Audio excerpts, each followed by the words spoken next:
Welcome, welcome everybody. Welcome Elimos, welcome. Hope you're all doing fine. Good morning to you as well. Hope you all had a nice week so far.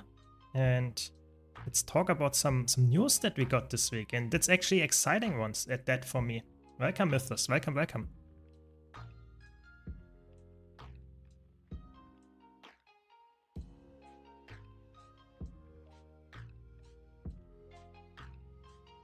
Give me a second to set everything up and then we should be fine. Exactly, we need new relics for build crafting. It's not only you, it's not only you.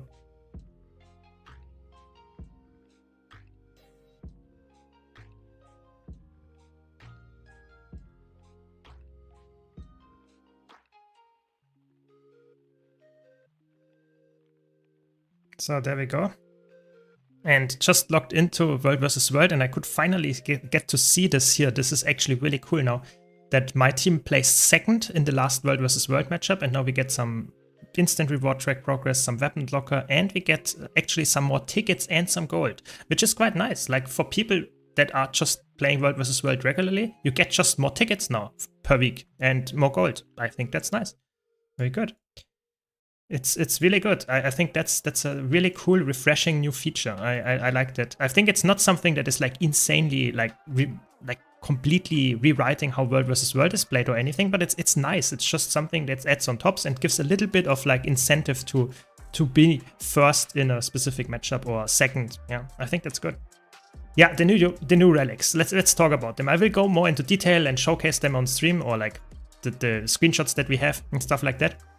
I will talk about it very much in detail, but I'm happy that we get 6 new relics, and I think they are actually also pretty exciting. Not all of them, I will admit that, but some of them are pretty cool. And yeah, I cannot wait to try and test some builds with them. I mean, maybe you also are like me and want to see what kind of limitations the relic has and like what broken builds you can come up with. But I feel like 6 relics is just something that is like better than none, and that's why I'm always excited about build crafting element there. Yeah, yesterday I think yesterday it was, Mucklock released a short showcasing the new relics. Yeah, I will talk about them in a bit when more people are here, so I don't have to repeat myself all the time, but they look exciting. At least some of them, not all of them, as usual. Welcome Fatty McCool, welcome Soren, welcome. I'm interested in seeing the weird builds you can make from it. Yeah, I think there are some that you can make some really weird builds, and some that are just like, yeah, that is a functioning meta build. You know, I actually think there are like 1 or 2 that will be meta defining. So that is not weird after they launch, so to say. Yeah. A lot of relics are really weird, and it would be fun to play around with them. Yeah, I think it's like, this would be one of a really interesting series. Maybe I should start something like this, because nowadays on YouTube I just release a lot of like meta builds that are just focused on like perfect execution in groups, perfect execution in solo play. But maybe some people want to try and have a relic that is really cool but no one uses. Maybe make a build around this relic. Maybe that will be a cool new series where I just go look at one relic that is really cool, but it's just really like not useful, and maybe come up with a build that might not be meta. Yeah, I'm not claiming this, but at least it might be a build that is actually fun to play regarding this relic, that makes this relic at least, I wouldn't say shine, but at least be somewhat of a useful like gadget of this specific build. That would be very interesting. Welcome, Viz. Welcome. Yeah, we will talk about the relics in a second, but this is exciting. I'm really excited to talk about new relics. I think this is always, for me, one of the highlights of the new patch. Like, what builds can I come up with the new relics? Is it like something that is like not on my mind before, and now I think, oh, this is a relic that enables a certain build and playstyle. I think that is something that I really like about it. Yeah, some of the relics really look very intriguing. Some of them look just a little bit boring. I think they always, I'm not sure if they like come up with this specific design decision to say we have 6 relics and we want to have 2 of them being really good, 2 of them being somewhat niche, and 2 of them being absolutely like very boring and just not good at all. I think that is, are they like planning that, or is that just something that happens randomly? I would really like to know about like behind the scenes what's actually going on there. Yeah. I don't know. I will be excited, and I feel like for competitive modes, those relic, they will probably be, at least for roaming, I will have some builds in mind that I can try, and that will be interesting. I have to be honest, like some of the relics, we have to see the numbers. Like we don't know the exact numbers, we just know how they work, which is obviously already a good thing. We know quite a lot about it, but we don't know the numbers. So this means that some of the relics might have really good scaling in PvP, some of the relics might have really bad scaling in PvP, some of the relics might have like some hidden functionality that is not shown. So for example, sometimes they have an internal cooldown even though it's not shown, stuff like that. That will be exciting to test when it comes out and just talking about it. But in general, I think like roaming specifically has the most variety in builds that you can create, because it's just very open. And that's what I'm doing right now, just playing some roaming. And maybe we can talk about it later a bit more in detail when I showcase everything here on stream. But I'm excited for the relics either way, yeah. I mean, what's your opinion? You know, are you hyped for the patch? Not only for the relics.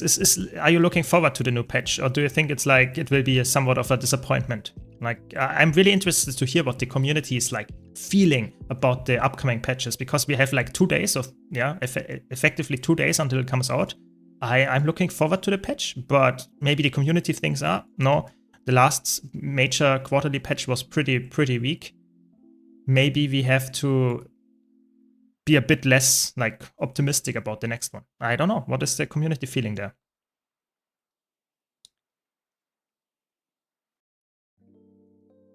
I'm a story geek, so I'm really hoping for an exciting development, not like a Soto turn. Yeah, I think that is a big fear, that like the Soto or like also the Chanteval story dropped off a little bit in the second half after the expansion released, and I hope the Visions of Eternity one does not do that. And I also really hope that, because we had now a 6 months break, you know, normally we have a 3 months break, now we have a 6 months break. So I don't want to like be too optimistic here, but I hope it's a bigger like story for you then. You know, I'm not that much into story, but I really hope that the people that are actually get what they deserve, you know, that there is like at least like, I don't know, a couple of chapters that have really good story instances, that they have some interesting developments that you think, oh, I did not see that one coming, and that it's actually not just like you have one story instance and 2 open world events that you have to clear and then it's done. No, it should be something big. I really hope so.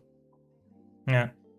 Yeah, the long break is definitely a negative there, but I hope it actually pays off now that we get a big part of the story now that is actually pushing further and it's not feeling like just one instance and that's it. Yeah. The start of Soto was my favorite story ever. The mood and the creepy feeling was real. And then it was just ruined for me. Yeah, I have to be honest, I feel like the maps in Soto actually, I like the Inner Nios maps, because a lot of people disliked it. But I think the story in the second half was really a big letdown. I think the story was a bit like too like not that exciting. But the maps, I personally actually enjoyed the maps. I did, yeah. Just want some more content, to be honest. No expectations. 6 months is just too long. Yeah, I think that is a pretty long break, especially if like, I'm not saying Visions of Eternity core, like the original release of it, is small, but compared to especially Heart of Thorns, End of Dragons, obviously they are really big expansions, I know, not the yearly ones, but like Visions of Eternity, essentially I was done after like 2 weeks. Yeah, I know I played a lot, but I was pretty much done after 2 weeks. If you're now a casual player, maybe you are done after like 6 weeks, yeah, something like that. But that still leaves you with like essentially like 4.5 months of like no new content. That's pretty hefty, yeah. It's not something that you can say, okay, I will just like play something else in the meantime. Yeah, you could, but it will probably be boring after a while anyway. So I definitely see that argument for sure. Yeah, hopefully they do this. Hopefully they do. But we will go into the relics later a bit. Yeah, we will talk about it more in detail. Yeah. So I'm just started playing again, and I'm trying to run a Catalyst build for open world, preferably with Hammer. Any suggestions? I have one on my YouTube channel. You can check that one out. You can always type !builds or website in the YouTube channel chat or in the Twitch chat, and you will find a link to my website. It's also always in the description, and there you can find all the builds, and you will find it very fast. The one that you're looking for with filters and stuff, yes. But Hammer is actually very good with Celestial as an open world enjoyer. Yeah, very good boon up time and stuff like that. Yeah, I think like Soto, the beginning is, I might be, that might be a hot take, but I think Soto, the beginning, like the first part of Soto where you like escape from Ceros, this might have been the best story instance in the entire game. Like, this was so cinematic, such a cool feeling. It was awesome. Like, the beginning of Soto was insanely good, yeah. But the problem is then that it fell off, or it could not really live up to that. That was the main problem there, I would say. Yeah. And as a World vs. World player, that 6 months hits pretty hard on player activity. Yeah, I feel like it doesn't really matter which game mode you're looking at. The only game mode essentially that got an update was like raiding with the UI and also like the new raid boss. That was pretty much the only community that got like a little bit of an update. But even there, you can definitely notice that it just drops off after a while. It's just like not everybody is that interested in playing for 6 months the same content. Yeah, I mean, understandably so. Meta 1 is fine, doesn't outstay its welcome. Let's forget Meta 2. Yeah, I really hope Meta 3 is like fast, but unique and interesting. I really hope that the new map that we will get is actually fun to play, looking good so far on the teasers. And I hope it will also have the meta event that is fast-paced, but still exciting and something unique. I really hope so, yeah. The Soto metas, I can understand, Elimus, that you enjoy the Soto metas, but I don't mind them. The problem for me is more that the Soto metas are, I just like, how can I say, I burned out a bit of them. Thanks a lot, it's Feral. Really appreciate the Prime. Thanks a lot for the sub. Hope you're enjoying the stream. The Soto metas I did like grind like a lot, because I went for all the Obsidian Legendary Armor, how it's called, and the suffused skins in pretty like short time frame. I like grinded like really hard for a couple of weeks every day, the metas, so that burned me out of them. And that made it so that I just nowadays don't play them anymore. It's just like, they are not bad at all. I think they are quite decent actually. But it's just like, I don't really care going back. Yeah, that's more like it. Robot Engineer build video, really enjoy it. Nice, glad to hear that. More coming up, yeah. Yeah, the yoga is definitely something interesting. Like, it's very interesting and people don't like it, but I personally think actually the yoga stuff is something unique, you know? I think a meta event does not always have to be... Ooh, we have to interrupt this guy. Nice, we got the kill. Yeah, I think the yoga stuff is definitely something unique, and that's... Like, not everybody likes it, I think that's fine, but it's something unique. That's already dead, yeah. Build 2 sets of Obsidian Armor. I'm fine with if the meta appears in the weekly rotation and do one, but I do not go out of my way to do them anymore. Yeah, I think like the Obsidian Armor grind, especially if you go for 2 of them, like that's insane to me. That is like a lot of commitment, and repeating something like that for so many times, that definitely taxes you on your mind. Like, can definitely see that one. So I personally would say not bad metas in Soto. I think the worst expansion overall in terms of meta events is Chantier Wilds. I think there is probably no one arguing with me there that Chantier Wilds has the worst metas. Like, it's just how it is, I would say. But I hope that Visions of Eternity, like with like Shipwreck Strand being more of a fast world boss, and then the second meta being a bit slower paced, but hopefully the third one actually like lives up to the original really fun meta design. Like, look at, for example, I think Saitung Province is a good meta event. I think Dragon's Stand, if you're looking for a full-fledged long meta event chain, it could be on the final map, maybe something like that in Visions of Eternity. That are good examples. I really hope something like that comes back. Yeah. Yeah, the new maps, I'm pretty sure they have mirrors. I think there is like, let's check it out here, but in the Visions of Eternity Masteries, this is the one with the mirrors. And this is something that is like, it's a whole mastery line. So I would be very surprised if the new map doesn't interact with this full mastery line. So I would be very, very surprised if there is either no mirrors or at least no interaction with this mastery line. I would be very surprised. Yeah. World vs. World armor is so much easier. Yeah, I think the World vs. World armor, if you like the World vs. World gameplay loop of just like playing and getting passively rewarded, is way easier than the Obsidian one or the raiding one, because you just play what you like. But if you don't like World vs. World, the Obsidian one is by far the easiest to get because you have no skill requirement. You can just play whatever you like and you will actually get it in the end. But it's a grind. It's really grind heavy. And I think that's fine because we have so many options nowadays. But I, as a skin collector and wants to have every legendary, or already has every legendary, I just went out of the way of getting it.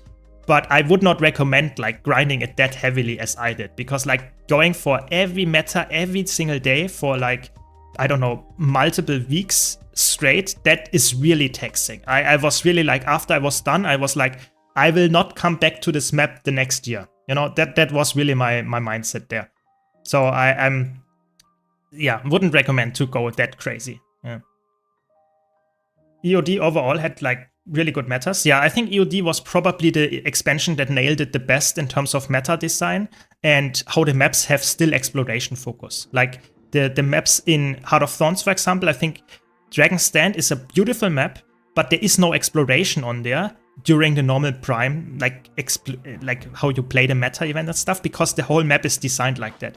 I think Dragon's End, I think like Saitung Province, those maps, they have exploration when there is no meta event, but you still have the crazy good meta event when it's there. I think that is like a perfect design. That's how it should be, and I hope that the new maps have the same. Yeah. Yeah, the World vs. World one is time gated like crazy, that is true, but I think that's fine again because the time gate is something that lets you play the game however you like it, but there is a time gate. In PvE you have like the time gate way lower, but you have to play something that is like very grindy and you have to invest a lot of time, like, or like a lot of like, so to say, stuff that you might not like enjoy that much. Yeah. I really like your piano build video recently. It's something I've struggled with a lot, and I hate when a rotation includes my healing skill or stun breaks. Something you want to use at the right moment. Yeah, exactly. That was the main topic, and I was really surprised with this video about that we have so many, like, not purity of purpose anymore in the game decisions, while also having, like, crazy high APM. This is the two topics that I touched on in this video. And I was really surprised how many people disagreed with me. That said, it's fine, or it's really good actually that Guild Wars 2 developed into this game where you just press every button. I was really surprised that this is like a common, I don't know, argument or a common like opinion. I'm not saying that's negative. I think I'm just surprised that this is so widely spread, I would say. That is interesting to me, for sure. I was trying to do the obsidian armor, but there is only so many rifts I can do without going crazy. A lot of groups to go, and sometimes I get lost. So now I'm just doing the accessories. Yeah, I can definitely feel you. I think the main way how I got a lot of rift essences was doing convergences, because convergences is, yes, technically not as fast as going for rift hunting, but I think it's more organized or a bit more linear, and I can do like 2 convergences every day, for example, if I really wanted to, with Chanter Wilds one and the Soto one, and I get a lot of rift essences over the course of weeks. So that's what I would recommend. Yeah. Yeah, the raid one is also obviously not for everybody, the legendary armor, because you have to raid a lot. That makes sense. Yeah. Basically, you need 5 to 6 months for one World vs. World legendary armor, but if you play actively, you get the materials by playing it, so it's completely free. Yeah, I personally think actually the World vs. World one is like the most chill and laid-back one. I would recommend this for players that actually enjoyed playing World vs. World, just get the World vs. World one. I'm not saying that's the best one, by far. You can get it way faster any other ways, but I personally think it doesn't matter if you enjoy World vs. World, you will play anyway. I think it's a good recommendation to do it then. Yeah. Yeah, I think rift hunting is actually, I personally also enjoy rift hunting. I'm just saying my main way of getting rift essences was by convergences, but I think rift hunting itself is, I don't mind it. I know some people hate it, and I think that's fine, but I think mirrors are way less like interesting than rift hunting. I agree with that, for sure. Welcome, Sultry, welcome. I'm a new player with only Heart of Thorns and Path of Fire expansion. Am I limited to what I can do in the endgame because of this? No. I would say yes, you have some, so to say, you cannot play every single build, but because of you having 2 really good, really big expansions, you actually don't, like, would say, have heavy cuts that make some builds completely unplayable. So for example, I released a video, I think yesterday, about a DPS build for Reaper, which is an elite spec for Necromancer. I'm playing Necromancer right now, and this elite spec you can play at a very, like, at the highest level in PvE, have good DPS, good sustain, and have no other expansions necessary than Heart of Thorns.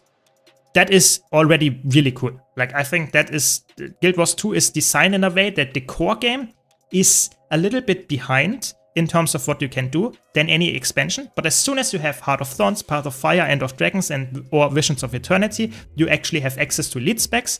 And essentially, I would say you can play the game at the fullest, highest level. Yeah. Welcome, Patricia. Welcome, welcome. How are you doing today?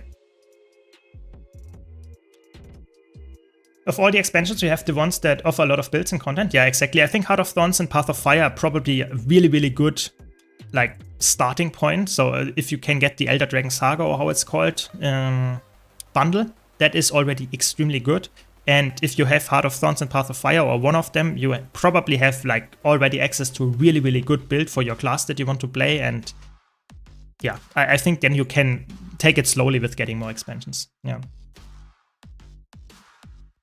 You lose, that is a good point by Freddy McCool, you lose definitely quite a bit of the end game content, because that's just how it is. Guild Wars 2 is based on expansions that you need to buy. So you will not have access to all of the end game content, but at least you have access to the builds that can play the content. So for example, if you have Heart of Thorns and Path of Fire, you have access to raids. Not all of them, but a lot of them. And that is actually really good. But if you're not interested in that, you still have the maps. But you might not have all of the open world maps, obviously, that you want to play. So at some point, if you want to enjoy the game at its fullest, obviously you have to get all the expansions. That just is how it is. Yeah. I think the Reaper rotation is actually not that hard. I can explain it if you want later, but really it's like you have a loop with out of the Shroud, which is like pressing all the weapon skills, swapping weapons, pressing all the other weapon skills, going in Shroud, doing the Shroud loop. And then you go out of Shroud, pressing all the weapon skills, using all the swapping weapons, using all the other weapon skills, and going back in Shroud. So it's actually, in my opinion, a rather easy rotation to remember, because it does not really matter what order you press on the weapon skills that much. Yeah, there is an optimal one, but it's like not that important, because in the end you just want to go in Shroud as soon as possible anyway. So I think Reaper is actually very, very forgiving. And I really like to recommend builds like this, because a lot of people just want to have fun and have a good damage build without having to grind the golem for hours. Yeah. Yeah, the old raids. Yeah, Guild Wars 2 is horizontal progression game, so the old raids are almost as important as when they released. Yeah, that's the beauty of it. Absolutely. We will do some of them later today as well. So yeah, the, I don't know, 5-year, 8-year-old content I still do daily. Yeah. I'm on you. Yeah. People still play content from 2012? Exactly, exactly. Nice, like, very good, Patricia, that's good. Yeah, I'm doing fine, I'm doing fine. Weekend, you know, it's always exciting. And especially when the new balance patch, or not balance patch, but like new content patches out on the horizon, that's already very exciting, very exciting. Okay, so I think it's almost time to talk about the relics, you know, I waited long enough. I think we have to talk about them soon. Yeah. If you are not training, good luck getting into groups without CM titles. I don't know. I feel like if you are willing to get into it, like look, for example, in the current raids things, there are a decent chunk of like raids groups. Obviously, it's now in the morning, so it's probably a bad example. But if you are playing in the evening on the prime time, there is like half of the groups that are listed here are not looking for any like titles. For example, this one, full clear, quick DPS. You can just like, it doesn't matter. They don't care if you have like all the titles or anything. So I think Guild Wars 2 nowadays is actually not as bad in terms of like raids being somewhat tryhard mostly. I personally think it's actually better than it was. It's definitely better than it was, I would say. Yeah. I guess we should do this here. This is actually looking good.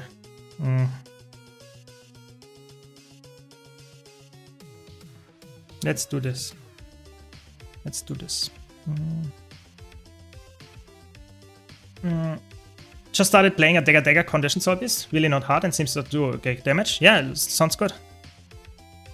Sounds good. Like Dagger soul beast was always a pretty good one. Pretty good one, I would say. And especially as a low intensity build as well. You don't have to swap weapons even on this build, yeah. I only did raids once with my World vs. World guild just for fun, that's it. Never found any raid group in LFG to join as a raid beginner. I think the thing is, you have to be a bit committed. You know, it's not something that you look just once and say, oh, there's no group, I don't play it anymore. But you can also find the Discord servers. I think there are so many options to get into raids. You just have to be a bit more dedicated and a bit more about like, okay, I focus on something that I want to get into, and then I actually am into it. You know, it's not something that you can say, oh, but just find a group within a second. Yeah. Okay, I'm, I guess, quick DPS. So what do we play on quick DPS? I guess, what is good quick DPS that I can play?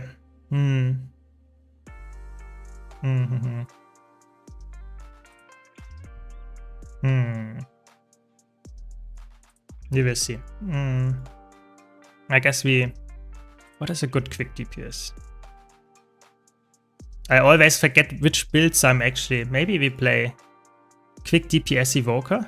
Is that something fun here? What do we have? Harvest Temple? Gospel? Let's check it out. Let's check it out, you know. Quick DPS Evoker. What do we have? A Temple of Febek, Gospel, Harvest Temple. Yeah, I mean, there's quick DPS Evoker. I mean, that's fine. That is fine. Wait. Where is it? This one. No, is it this one? Wait. I have to get the correct setup. Oh, wait. Oh, I don't have the correct setup. Because nowadays it's not the power build anymore. You want to run the Condi build now. That's the correct one though. That's good. Very good, very good. Yeah, always helpful. Always good if my videos are helpful. But if you have any questions, always like very happy to answer here. Just let me know what you are looking for, and hopefully that will be answered. I will try my best. So concentrate. What do we need here?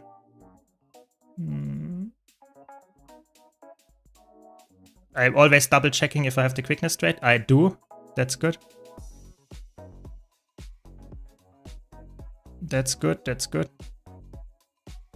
And we should be fine here. This is a boss that is actually okay to play without any CC.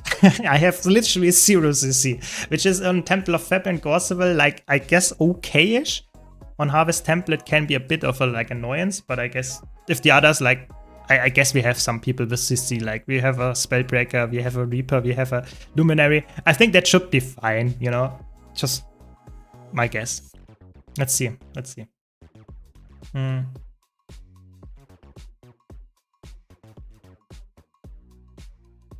So that is a good question here that is like from YouTube chat here. When I join, specifically I'm joining LFG groups, I would say depending on what kind of content it is. So if it's not a meta event, but it's like a raid group or something, I actually get quite often recognized as being the YouTube guy. It's actually pretty often the case. It depends obviously a bit on like the people that are there. So for example, in a training group, it's not always the case. But if I join like a rather more tryhard group, it's actually pretty often the case that there are people that actually are somewhat aware of my existence, at least on YouTube. That is pretty fun, I would say. And I like that, but it really heavily depends on the players. You know, some players are like very aware of it. Some people are never looking at YouTube channels ever, and they obviously don't know me then. Yeah, that's just normal. This build is like very chill, you know, I can just press all buttons of cooldown, will be fine. It's obviously not the perfect rotation then, but it's decent enough. Never trust stability here. Yeah, it was good. I mean, I like it. 4th DPS here as like quickness. That's fine. I take that. Welcome, Navi. Welcome. Hope you're doing fine. I'm doing good. Yeah, I'm doing good. Yeah, the TOT is a really good like build nowadays, like for Evoker. Like it's actually, you can play, especially on large hitboxes, you can actually play a condition-based Evoker for alacrity that does insane amount of damage, like really, really high amounts of damage. Who's the tank? It's definitely not the person that's standing on the other side of the boss. I don't know. That looks interesting.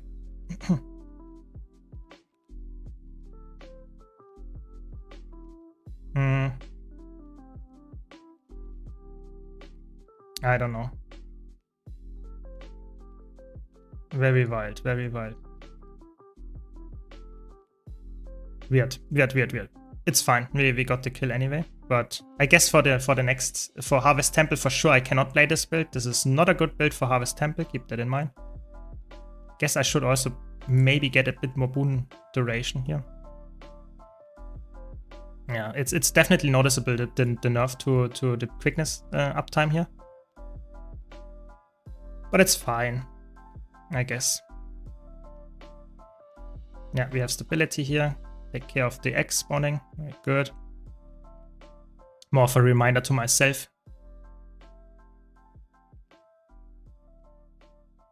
It's such a spammy build. It's definitely insane if you're not into spam. Yeah, I definitely probably should invest more into boon duration now that I see that here. It's not good enough to play full DPS now, I think. Okay, we got the X, and now we're fine. And we go to the other one. There we go. This YouTube guy, exactly. Yeah, I mean, you could go Herald Relic. Yeah, so it's just something that gives you a bit more boon duration, but because you could definitely see that if there are phases or something, then it instantly drops off, which is obviously not something you want. Okay, quickness here. Welcome, Tristan. Welcome. Do we want to use concentration on the Evoker now? Yes, you definitely want. Like I just tried it without, and it's really not feeling good. You do need to have the full quickness uptime, I would say, and therefore going for some concentration helps there for sure. Do you still die at Gorsable if you have no CC? I would say in modern groups with like power creep and stuff, I think you will probably be fine with not having any CC, but it is probably better to bring some CC. I think that was a bit greedy. Normally, if you have some CC and you use it, it's better than just completely ignoring it. Yeah. Arcade Wave, for example, yeah. Yeah, but I think it's in general, like, I would always recommend, if you are in a pack group specifically, I would always say you should bring some CC and some utility. You should not be the DPS monkey that only does DPS, because you never know what's gonna happen. Maybe it's the like 100 breakbar damage that killed you, the whole group, because you didn't use your 1cc skill or something. I think it's like you never know what's gonna happen, and you're not speedrunning anyway in pack groups, so I think it's like better safe than sorry. That's really my big, yeah, takeaway message. Yeah, quick DPS on Herald is like if you are like really want to be really safe with like having perfect boon uptime, then Herald is probably the best option for sure. Yeah, for sure. Yeah. Yeah, we will talk about the new relic very soon. Yeah, we will talk about the new relic very soon. And we will just do this boss, or yeah, encounter, however you want to call it. And after we are done with this one, we will do the Temple of Febe, and then we talk about the relics. I really want to talk about the relics. We have some screenshots of them. I will talk in depth about every single relic, and hopefully we have some cool ideas which relics are worthwhile using in which situations. Yeah, so some kind of like theory crafting together and talking about it. There you go.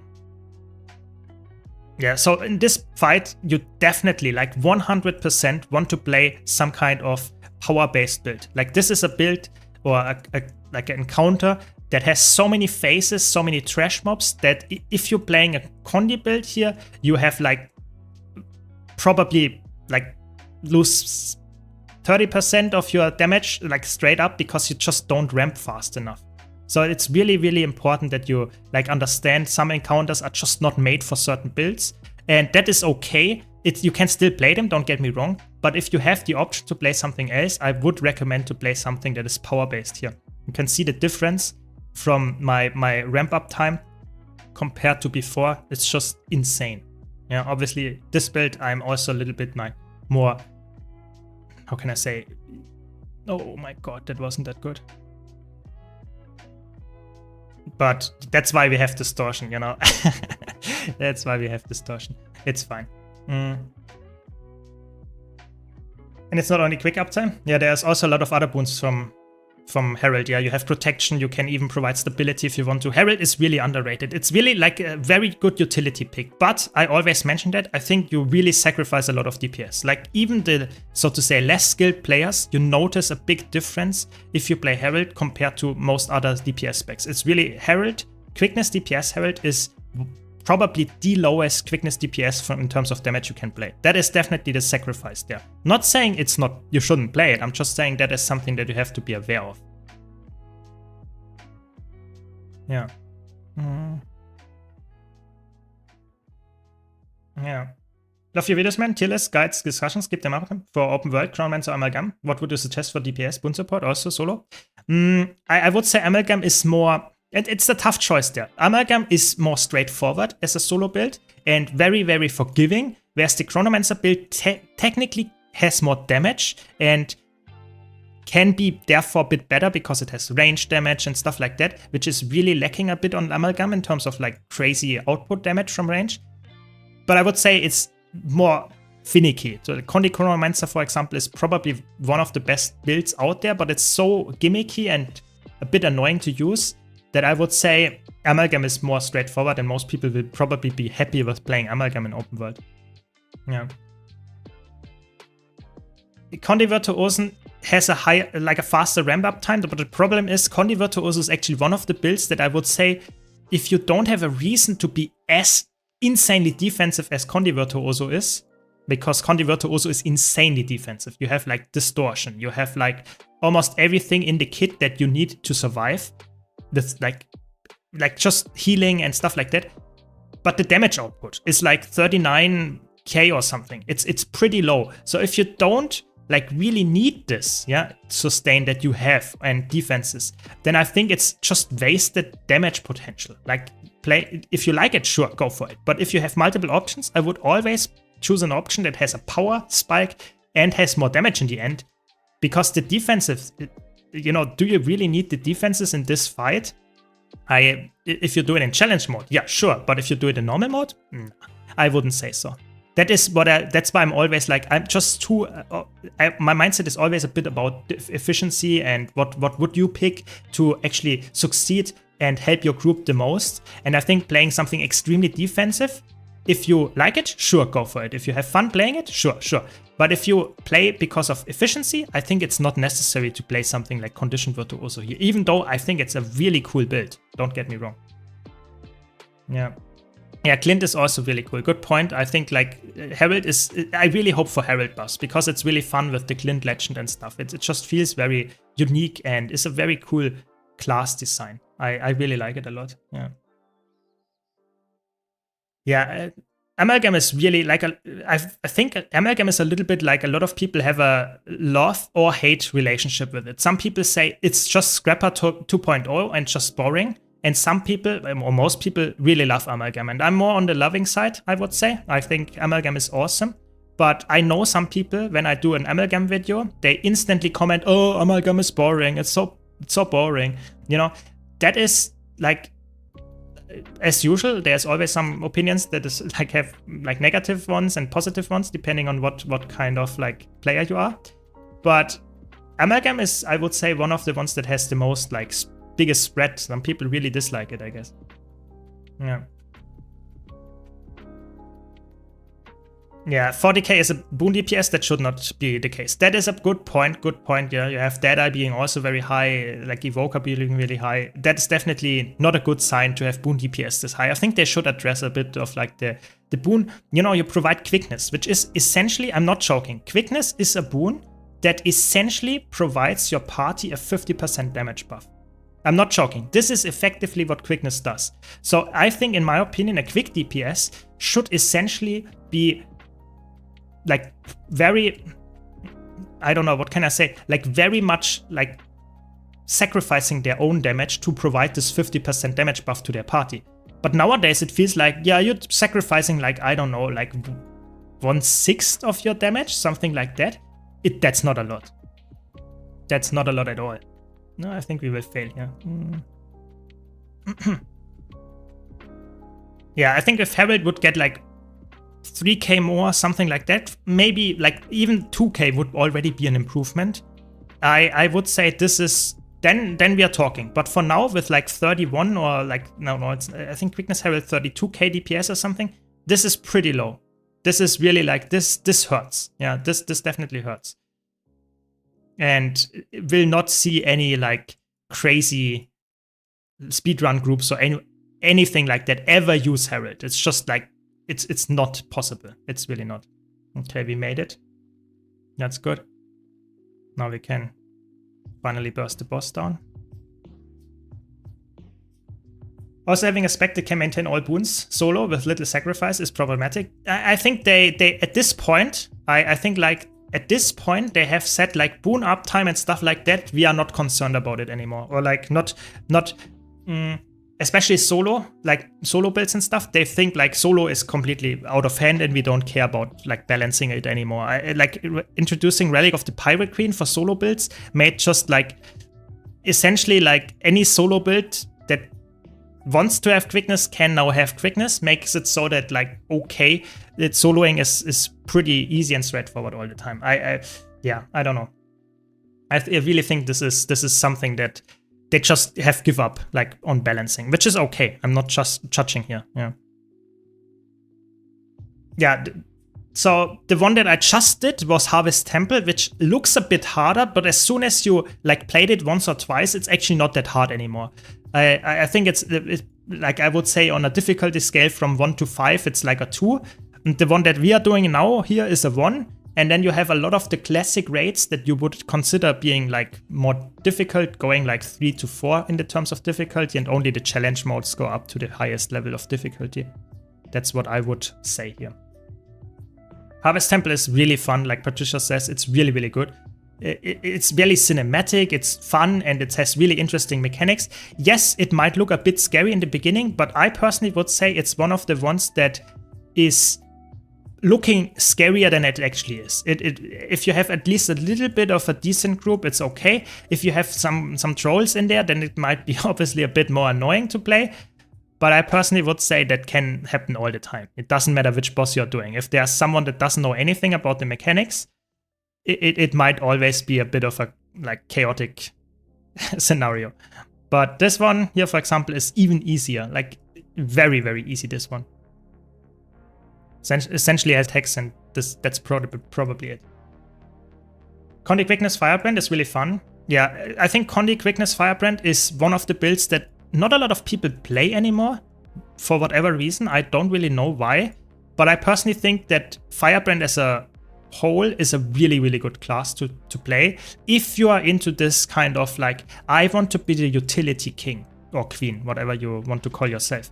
Because I think Firebrand is not a build that is like, just pick it up, you will play it, and within like an hour of training it, you play it perfectly. No, Firebrand is a build that you have to invest time into, but as soon as you do that, you will notice how fun it is, how much utility, how much, like, you don't care if your group is trolling, because you will just have some kind of tool, some kind of utility skill that can save this situation. And that's really the beauty of Firebrand. Yeah. Yeah, I think like Firebrand is not for everybody. I know some people really don't like that you have the tomes and that you have so many skills to press, and even the normal rotation already involves a lot of different tomes and stuff like that. But I think if you are into that kind of stuff, it's one of the best classes. It really is. It has good damage, it has good utility, it has good range. It is very flexible. I don't know. I just think it should be played more often, I guess. And I don't know why people don't do it, sadly. Yeah. Quick Heal Firebrand, it's my favorite class ever. Yeah, I think Quick Heal Firebrand is one of the things that is, in my opinion, very, very fun if you're into it. But I think Quickness DPS Firebrand is, in my opinion, a bit better, because the healer is surprisingly nowadays not keeping up with the heals as good, for example, as a Troubadour, or as like, what is another good Quickness healer? Probably Troubadour is the best healer from a quickness perspective, but I personally would say Quickness Heal Firebrand for 99% of the content still perfectly fine. But the healing output is lower than you would expect from healers nowadays. It's not the top healer. That is something that you have to keep in mind. But it's not, like I said, necessary in most of the content. Yeah.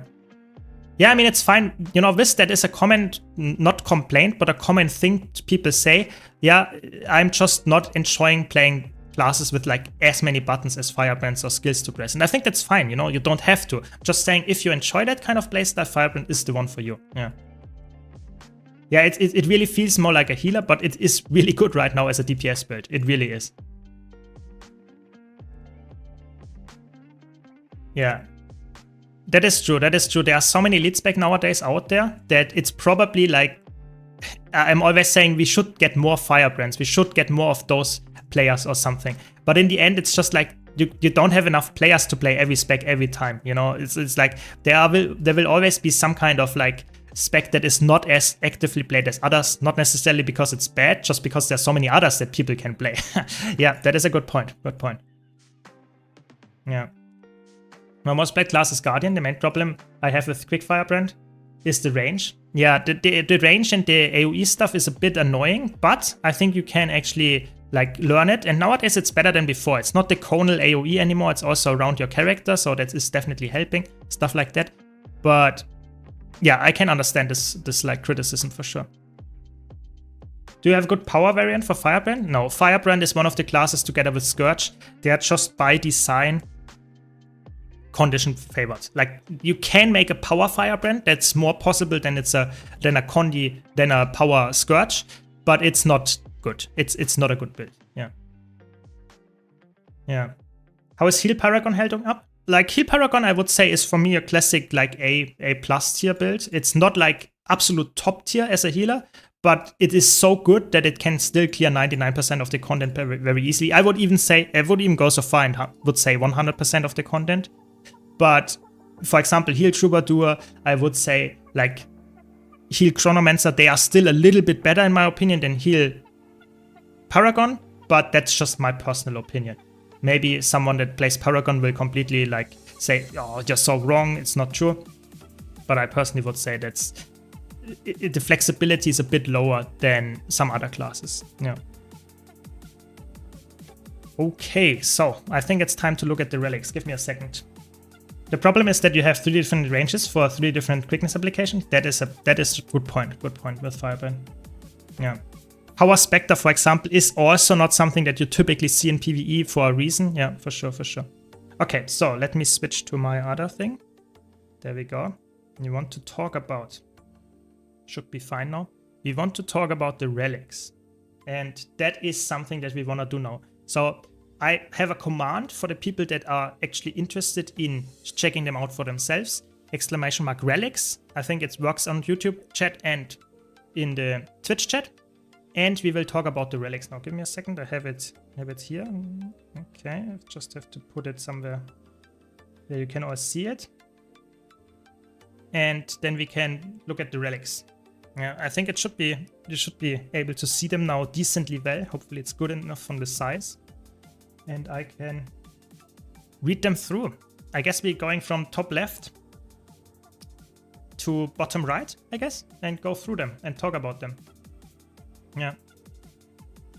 Yeah, see you, Alimus, and I will, obviously you can watch the VOD here, and I will also do a video about it when the patch releases about the relics, when we get the actual numbers. This is, so to say, just the first look, so don't worry. Have a nice day. Yeah. Have a nice day. So, now let's talk about the first relic here. Relic of the Cruel Overseer. Gain stacks of Kuda's Cruelty when you inflict damaging conditions. After reaching the maximum number of stacks, convert outgoing condition damage into healing for a short period of time. This relic, at first glance, looks pretty complicated for what it actually says here.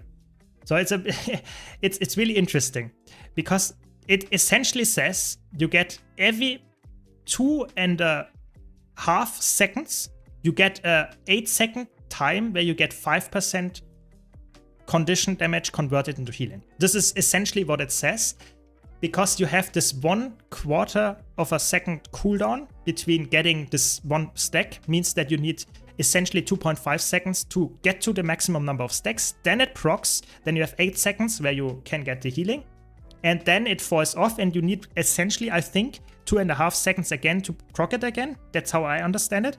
But it could also be that you can upkeep those stacks forever.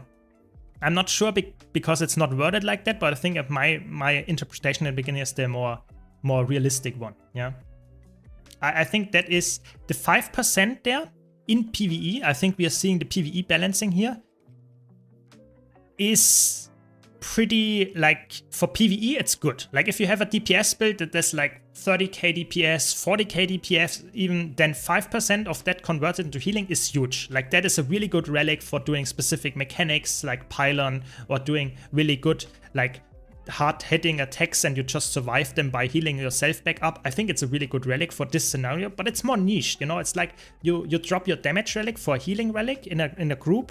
That's not necessary often because you have a healer. In a solo situation, this is a really good relic. But essentially this reads, you can say 4% of your outgoing condition damage is converted into healing because you have some downtime. That's why 5% is not always up, it's 4%, I would guess, on average. Yeah, and it says outgoing boon and condition damage. So I think what that means is that if you do damage via a boon, that will also be converted into like healing. This is a bit weird. Maybe it also means, for example, that you have, if you get Regen, it gets 5% more healing to you. Maybe that is what it means. I don't know. Maybe it's just a weird wording and they just change it before the actual release, or it's just, I don't know. I don't know what they mean with that, but personally, I would have guessed if Retaliation, the old Retaliation boon still existed, then that would give you healing. That is my interpretation of it, but you don't have that boon anymore, so I'm not 100% sure. I think this is good for Condi Conduit Patricia. I think that will be good for Condi Virtuoso. It will be good for a lot of Condi builds that have, so to say, a damage relic currently that gives them damage, but you want to have some sustain in certain situations, you pick this relic and it will solve the, like, it's a parasitic contagion for every Condi build essentially. And this is a really good relic for specific niche scenarios. I would not say this is a meta relic on any meta build except solo builds. In solo builds, I see that instantly being really good, but in group builds, it's really just if you need that much healing, you pick it, but in a lot of cases, you should have a healer with you. Yeah. I think the 5% is like, it's like Sakiro's relic, essentially. And typically Condi builds are already more defensive than power builds, so I think that's why they're going for 5% here, but I get your argument, and we don't know the number in competitive modes. It could be like 20% in competitive modes, I don't know, I think that might be a bit high, but I think that is more a relic for PvE. I think the numbers there and also how you deal condition damage in competitive modes, I think that doesn't really work that well. But I think it's more like for PvE, 5% seems still a good number. I get you couldn't increase it, but I guess, yeah. Is it like healing like lifesteal, or is it like the +% outgoing healing stat? That is interesting, yeah. I personally would say it is like lifesteal. I would guess it is like you get a 5% healing conversion from your condition damage you deal. I think I would be very, why make a relic that is such a long description, pretty complicated. In the end, it gives you an 8-second buff that gives you 5% more healing. That is like, what? That is like very, I guess it could be increasing your condition damage to healing conversion, so 5% that, plus some kind of 5% more effectiveness of like regeneration and stuff like that. But I think that's then pretty negligible, you know, 5% more healing from regeneration compared to like 5% of 40k DPS. That is pretty negligible, I would say. But maybe that's just me, yeah. I think it could make it as like permanently 7% condition converted, then it would be a bit easier to understand, like Sakiro's relic. But I guess it's like more roleplay, I guess, with the stacking of some kind of buff. I don't know. We will have to see. We'll have to see. Okay, next up, we go for Relic of Director. But if it's for Condi builds, the eternal question is, will it be able to take the place of Fractal Relic? Yeah, I mean, I think it will not be a meta relic for DPS builds, because why would you pick a defensive relic if you have an offensive relic? Like a DPS build does not need to have a defensive relic, you just want to deal more damage. So I think it will not be a meta relic there, but for solo builds and for builds that are interested in surviving in group situations like a pylon kiter or something like that, then you take it, yeah. Yeah, exactly. Like, that is definitely the issue here. You have a 5% healing conversion from conditions, but conditions need to ramp up. So that means that a lot of times you don't get as much healing as a power-based relic, where you just hit for like 100k with a hard-hitting attack, and you heal for 4000 or something like that. This is not the case with this relic. That's definitely a good point. Yeah. Yeah, you can definitely use some relics there. But now let's talk about the relic of the director. Inflict vulnerability on nearby foes when you use a healing skill with a 15-second internal cooldown. 8 stacks of vulnerability. For a short period of time, you deal increased damage to vulnerable foes. So every 15 seconds, you can get this buff, and then you deal for 6 seconds 10% more damage. It's only strike damage, not condition damage, so it's instantly being a power-based relic. And it's also a bit weird because it's like, so to say, you have an uptime of this relic of 40%, which is pretty low. It's a 10% damage buff, but it's in PvE, I would guess, not a good relic because of that, because you want to have a damage buff that is like on average higher than 5%. And this is on average, yeah, like 6 to 7%, which is like weird because you have to use your healing skill off cooldown with 15 seconds. There are not that many healing skills with 15 seconds or lower cooldown. So this is pretty gimmicky. I think the only way in PvE you use this relic is if you have like a burst phase in a fractal and you are on a power soul beast or something and you want to kill the boss within 6 seconds. Then this might be a worthwhile relic to take. But I think in like 99% of the cases, this is a relic that is dead on arrival. I don't see a reason to pick this relic ever because of this weird interaction of like 15-second internal cooldown. 6 seconds DPS buff only. And then this vulnerability baked in there, I don't know. No, why would you pick it? I'm not really, I don't see that. I would say this can be, like you mentioned here in chat, something good on a Berserker build in PvP for insane burst. If you use like Blood Reckoning or like just a build that uses a healing skill and then goes like insane, like Guardian with like the meditation heal, Litany of Wrath, something like that, that can be crazy. But on the other hand is like you drop your relic slot. And I always have this argument when new relics come out, they might be an interesting take on certain builds, but you lose the relic slot that you wouldn't otherwise fill with, I don't know, another relic that is potentially better than this one.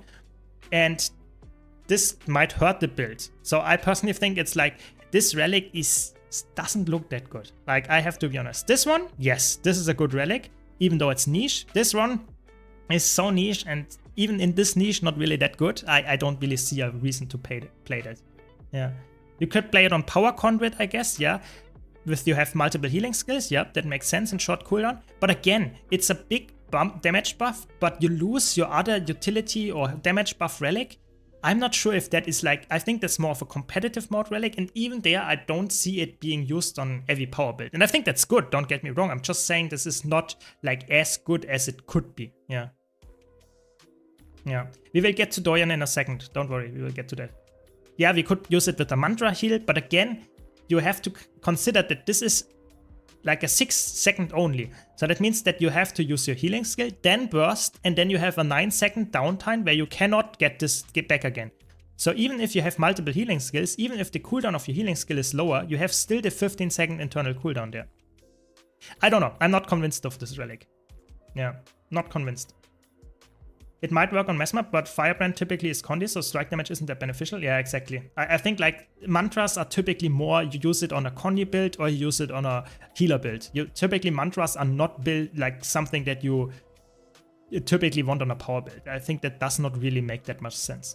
Yeah, exactly. Like Claw, Thief, Fireworks, Eagle, those are just more stable. And in the end, probably because of the stability they have, it's just like, there is not really a reason to take that one. I don't see it. Yeah. Okay. I think we are pretty much like covered with the Relic of the Director. Let's go to Relic of Doyen, or however it's pronounced. Take reduced incoming strike damage while you have resolution.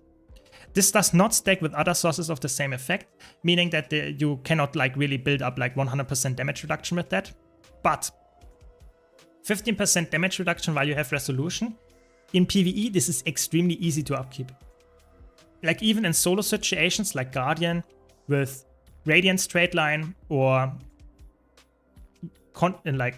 Revenant with Retribution straight line, where you have a lot of access to resolution. This is very easy to upkeep. But 15%, we don't know the number here. If it's the same in competitive modes, I highly doubt that, because 15% is like really high in competitive modes. But in PvE, this is like, when do you need a 15% damage reduction? Like, tell me one situation where you say, oh my god, this relic is like busted. I think this is maybe for hand kiting, maybe for tanks that really want to, like, in a group situation, maybe. But I would say in most situations, that's like just overkill and you lose the relic slot. Yeah. Yeah, you could do like on Valor. In competitive modes, I think that is pretty nasty. I'm not sure. Like I said, 15% seems very high for competitive modes, but this is probably really good in competitive modes. It's a boring relic, don't get me wrong. I think it's really boring. It's just like a flat damage reduction, no interaction whatsoever. But it works on certain builds. Like especially heavy armor classes, I think really can make use out of resolution very well. So I think that is probably a good relic in competitive modes. In PvE, I literally see like 2, maybe 3 like situations where you take this, but even then it's not like crazy and you don't need to run it, I would say. Yeah, it might be like some bunker luminary or something like this in this direction. Yeah, I definitely would say this seems to be like the most likely scenario. Yeah, I guess it's support Paragon stonks if you want to drop defense. Yeah, exactly. It's you could go for like support Paragon and then say we can go more aggressive or different like maybe tactics and some other maybe discipline again and drop the defense in competitive modes.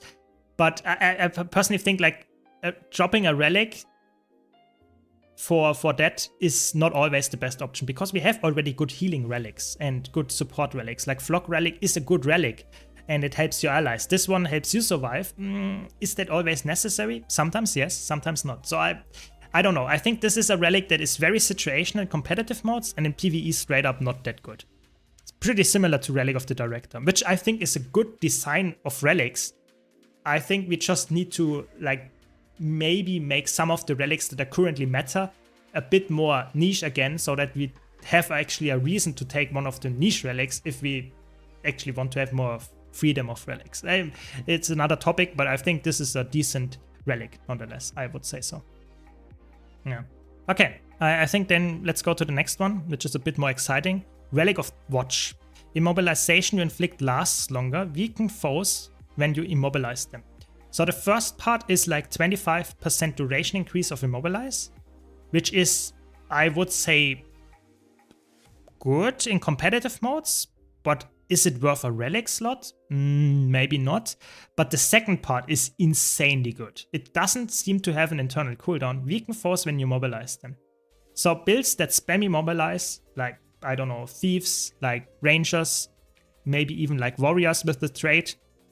You apply now immobilize and weakness. So you have 2 conditions applied, which is already nasty. And weakness is one of the strongest conditions in the game in competitive modes. So I think this relic is probably for roaming insanely annoying to deal with.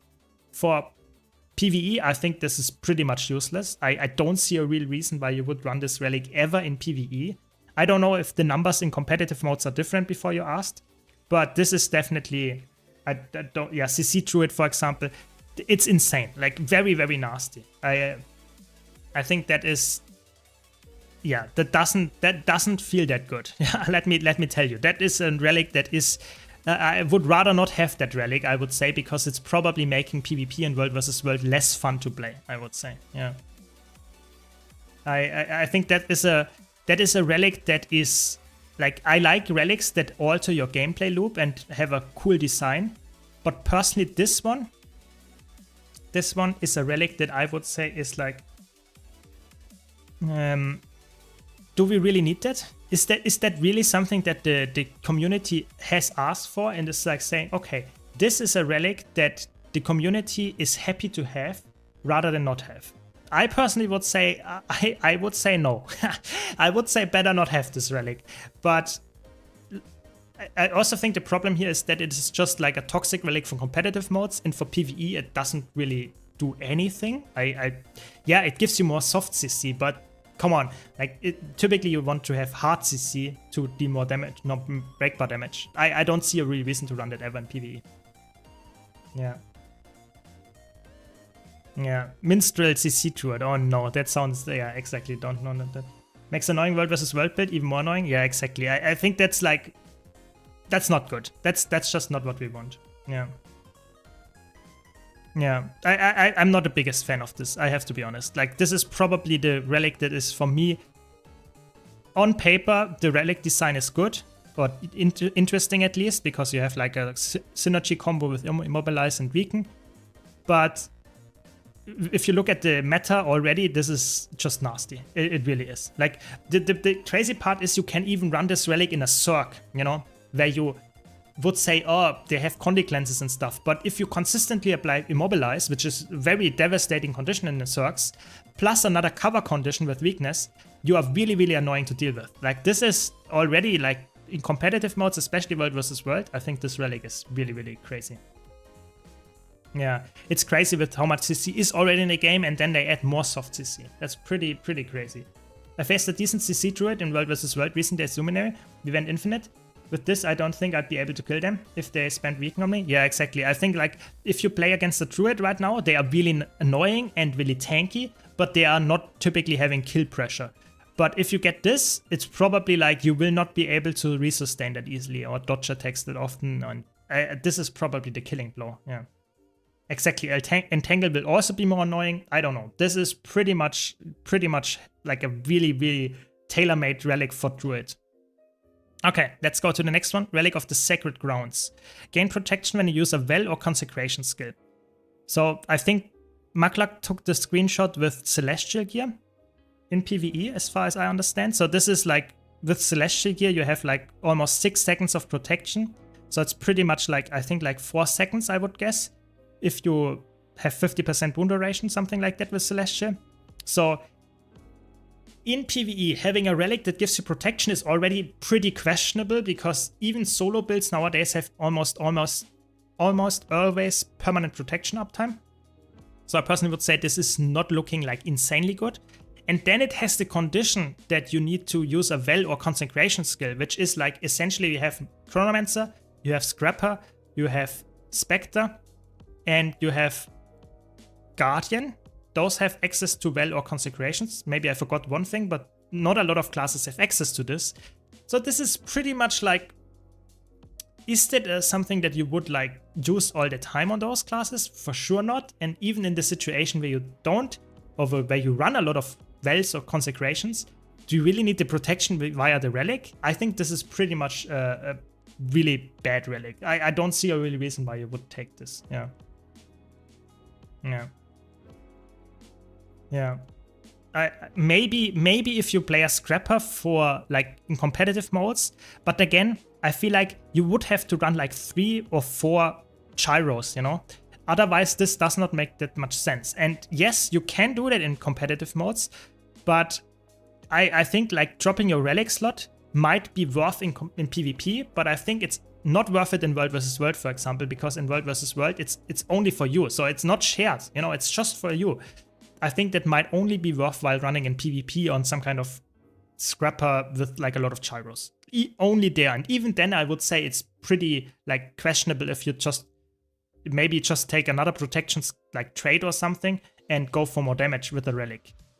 I don't know. I think maybe, yeah, in PvP I can see it, but in the other game modes, pretty useless relic, I would say. Welcome, Crispy Gamer. Welcome. The only way it is not out yet, it will arrive on Tuesday, but we have a preview of the relics via Maklak. Yes.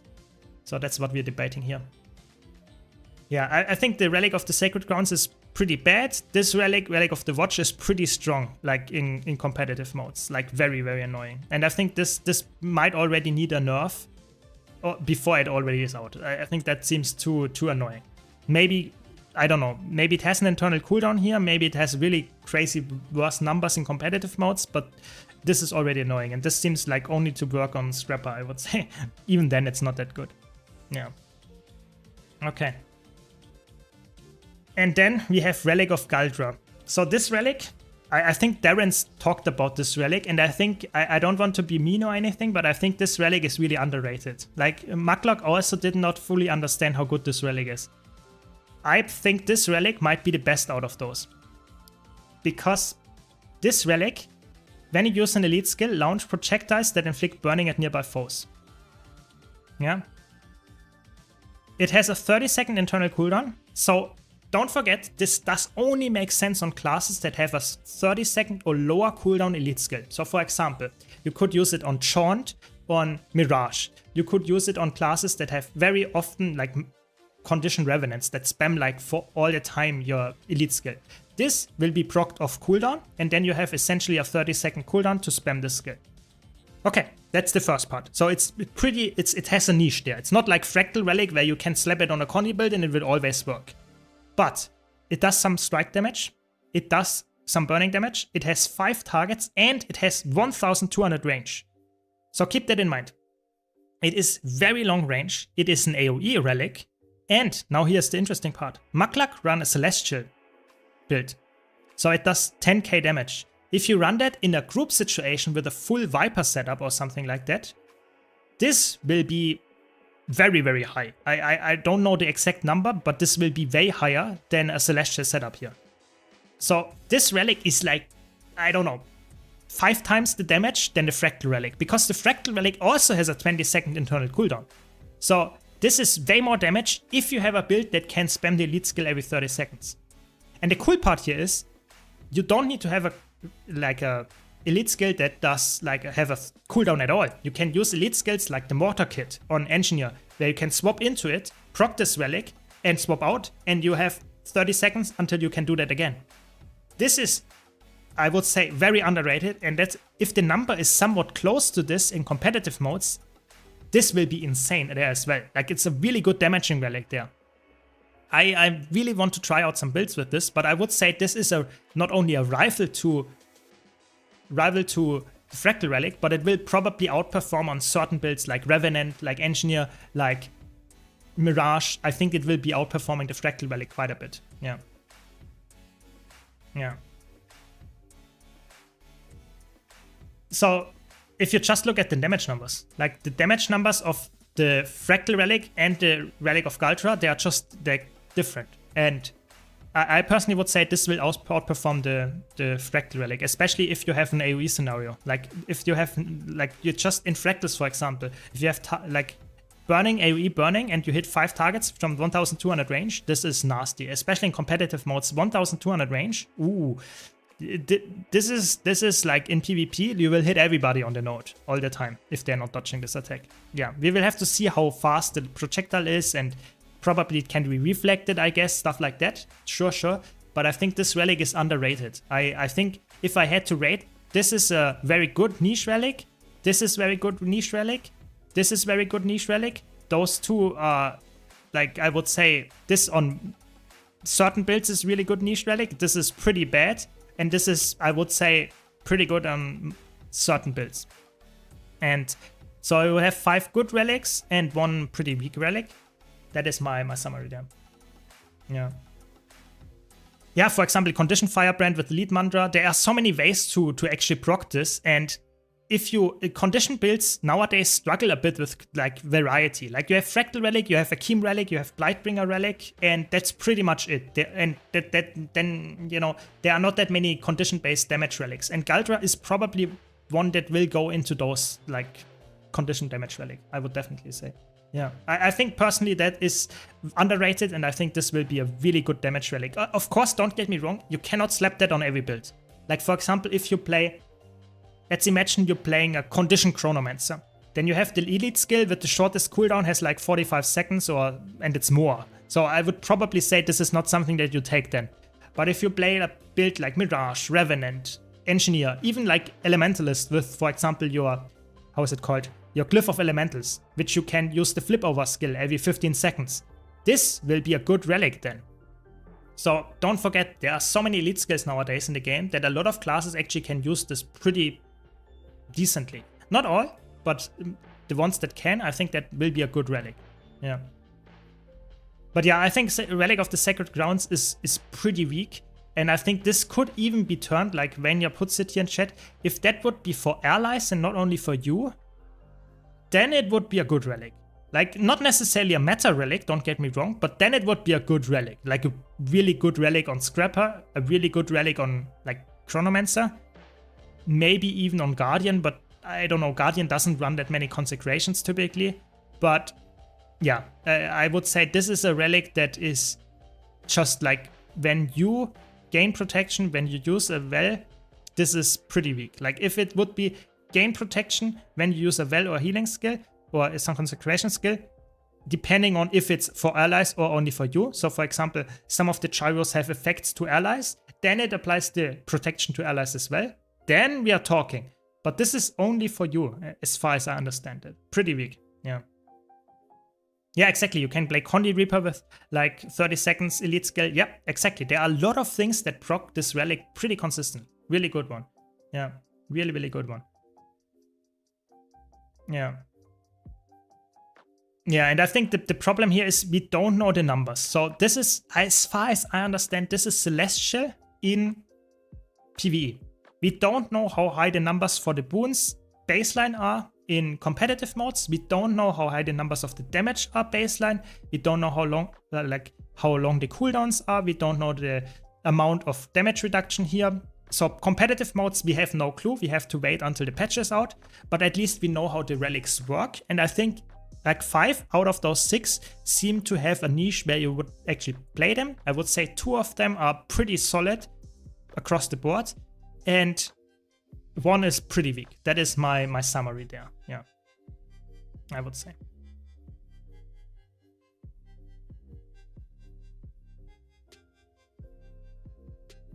But this is just my analysis, you know. Maybe I'm completely wrong here. Maybe we will be like laughing at me when we play the patch and see how broken some of the relics are and how weak some others are. Maybe, who knows? Yes, I read your mind, Patricia. I read your mind. But the thing is, on paper, this is my opinion now about those relics. Maybe someone in chat cooks up a crazy build and it will be really fun to use and will be really good. Some relics might be nerfed, some relics might be changed, some relics might be completely different in competitive modes, who knows? You know, I'm always having hope that they buff some relics that are already out. Maybe. But for now, this is the analysis, yeah. Maybe that is the thing like it stays. The most, you know, where I'm the most not concerned, but the most questionable is here, this one. Like, healing from outgoing boons. Like, why is it even here? I guess I have to test a lot with this to see how it works when it comes out, or maybe they clarify it or change the text of the tooltip. But this is confusing. Like, why is it like that? Why is it not just like 5% of your condition damage is converted into healing? Why do you write it like this? This is pretty weird. Like, pretty weird. I really don't know. it's weird. Yeah. The German translation of the Cruel Overseer? That's true. We will have to see. Or the Relic of the Director, yeah.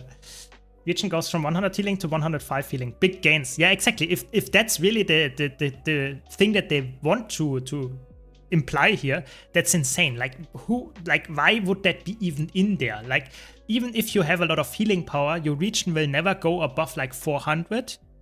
And then you get like 5% more healing. This is like, is that really like good? Is that really worthwhile compared to the condition damage conversion? I don't know. And it's only for yourself. It's not like you share that then with your allies. You know, Relic of Draenor is called, gives you 20% more healing for anyone with your region. It's 20% for everybody. Like, that is on paper really good. Like, if you play a lot of, like, apply a lot of region and just passive heals, that is a good relic. But this one, like, why does it have the healing in there? I don't know, it's just random. Yeah.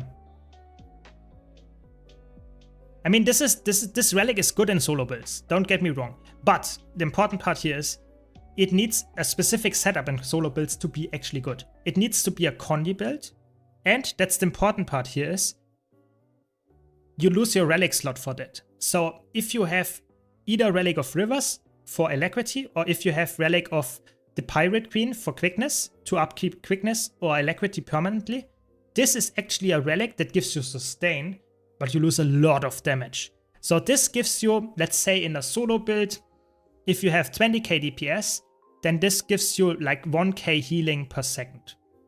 Maybe, if you applied it. Which is good healing, but keep in mind, the 20k DPS typically apply to a build that has quickness uptime. If you don't have quickness, a lot of solo builds drop like below 15k damage. So this is a relic that loses you a lot of damage for giving you a little bit of sustain. So the question is that even worthwhile running? In a lot of cases, the fights might not require you to have that much healing. You might be better off to end the fight faster before you actually need the healing with a more damaging relic. So I think this is a relic that is good on paper on solo builds, but there are a lot of solo builds that actually don't need it and have a better DPS option to use.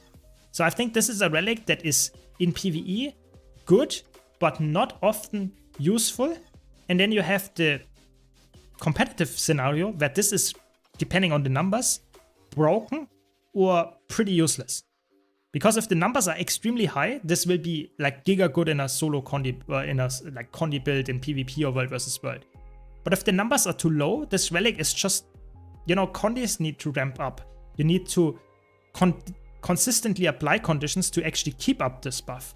So I think this is a relic that is like, we have to see how it turns out. It's really hard to actually give some things there. Yeah. You give someone wounds, they condition them and heals you. That would be very interesting. I highly doubt they will ever do something like that, but that would be very fun. Like, that would be fun to have for sure. What about something like a pure DPS condi build? Say condition berserker, would giving a build like that sustain be useful? Yes. Like, this is probably the only way where I see this relic being like extremely good is like, you have like condition berserker, you have like condition mirage, you have like, let's say just like condition conduit. Any condition build that is a full DPS build in a group. And you have a hard fight that consistently applies pressure. You do a mechanic where you go out of the group, maybe even kite certain parts of the boss, and you just need to sustain yourself. Then this relic comes in clutch because it heals you passively while you deal damage. But in a group situation, you typically have a healer. So then you don't really need this relic and can go for more damaging relic, and the healer heals you instead. So I think this is a relic that is good in niche situations like kiting, like in group situations where you need a lot of healing, or in solo situations where you don't have any better relic to take. Then this is a really good relic. But I think it looks good on paper, but I think it does not have like the most amount of use cases, personally. Yeah. The only thing that makes sense to me, 5% more healing from Legion or might makes right trade on Warrior. Yeah, I guess that could be the case that you don't only talk about like region healing, but you also, there's for example this trade on Revenant that gives you healing on resistance or stuff like that. Maybe that is also increased. Something like that. But I don't know. I feel like it's weird. It's so weird how it's worded. Like, I really don't know why they, you know, if a new player reads this, I think they are more confused than anything. Like, why not just write, you get a permanent 4% like condition damage conversion? Like, this is overly complicated, I would say. Yeah. Condi Reaper instead of Securus, you could flip that in. Yeah, you could definitely go Condi Reaper. It does not, like, it applies to any Condi build, I would say that this is a good relic. But the problem is, do you really need it? And I would say in most cases you don't. Yeah. Yeah, exactly. For Pylon, it's good. For any kiting build, it's good. But like I said, this is pretty niche. It's not something that is like, you will put it on every build. Like, and I think that's good. Don't get me wrong. I think that's good. Like, relics should be designed like that. But, and that's the important part here, if you read this relic, it's not a relic where I would say this changes the meta like crazy. I think the Pylon meta, however, will change. Right now you have Pylon, like you have Deadeye, you have Scourge, you have Condi Virtuoso, because they have built-in healing. But with this relic, you can easily slap any Condi build on Pylon. Like any that has range. That's it. Like, it doesn't matter. You can play, for all that matters, Condition Evoker now. Yeah. That is what this relic enables. That's the good part about the relic. Yeah. Yeah, exactly. Condi Reaper might be better with Biomancer Relic, or even Amalgam might be better with, for example, Mist Ranger Relic or something like that. Yeah, that is true. Yeah, that's what it's getting me to. Like if it applies with self boons and condition damage, you can spike to 50% quickness, but that wording. Yeah, exactly. It's really like, it's just so weird. Like I have no clue how, but you know, the thing is like, they are developers and they have a reason to word it like this, but I really would like to know why they worded it like this and not a more easy to understand way. Yeah, not sure. But like I said, I think I'm happy that we get those relics, and I think most of those relics are actually interesting enough to actually make builds around them. Like Relic of the Cruel Overseer, I have like already 10 builds in mind that we can try. Relic of the Director, I have like 2 builds maybe that I think are worthwhile using this on. Relic of Doyen, I guess I have like 3 classes where I see this being good. The question is if it's worth making a build around it, or if you just slap that on like a Luminary and you say, yep, now I'm more tanky. Maybe. The Relic of the Watch, I see like 2 or 3 builds, like Druid, Thief, stuff like that. Warrior, that can be really annoying in competitive modes. Relic of the Sacred Grounds, I see 1 build that I can make, like Scrapper, that's pretty much it. And Relic of Galdra, I think this relic, we have to see the numbers there, but this might be in PvE like really good on like 5 classes. Whereas in competitive modes, we have to see if the numbers scale and how fast the projectile flies and if it's like reflectable. I guess it is reflectable, stuff like that. We have to see. But overall, I guess it enables those 6 relics, enable multiple new builds and playstyles. So I'm already happy. I think we could like argue that some of the relics could be changed and improved for sure, but you know, I'm not complaining. At least we get something to build craft around, and that's good. Yeah, it definitely overcomplicated some of them. Like I would say, especially like those 2, they seem pretty complicated, like unnecessary complicated, I would say. Especially the Cruel Overseer. The other 4 are pretty safe, like straightforward, not too complicated. But that's just my opinion. You know, maybe I'm just like maybe I'm just not reading it well enough, or maybe I can't read, and this is completely clear to some people.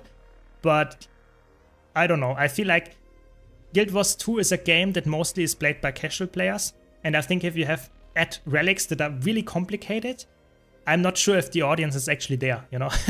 I don't know, like people will slap this on and think they get a lot of healing, and maybe it's just weirdly worded and they don't get as much healing. Yeah, I don't know. Yeah. I'm just glad that relics are not locked behind dungeon currency. Yeah, that is definitely like those relics, we don't know that this is blurred out where we can get them, but I would guess like most of them are related to the open world with the new map. I would be very surprised if you have to do anything else than that.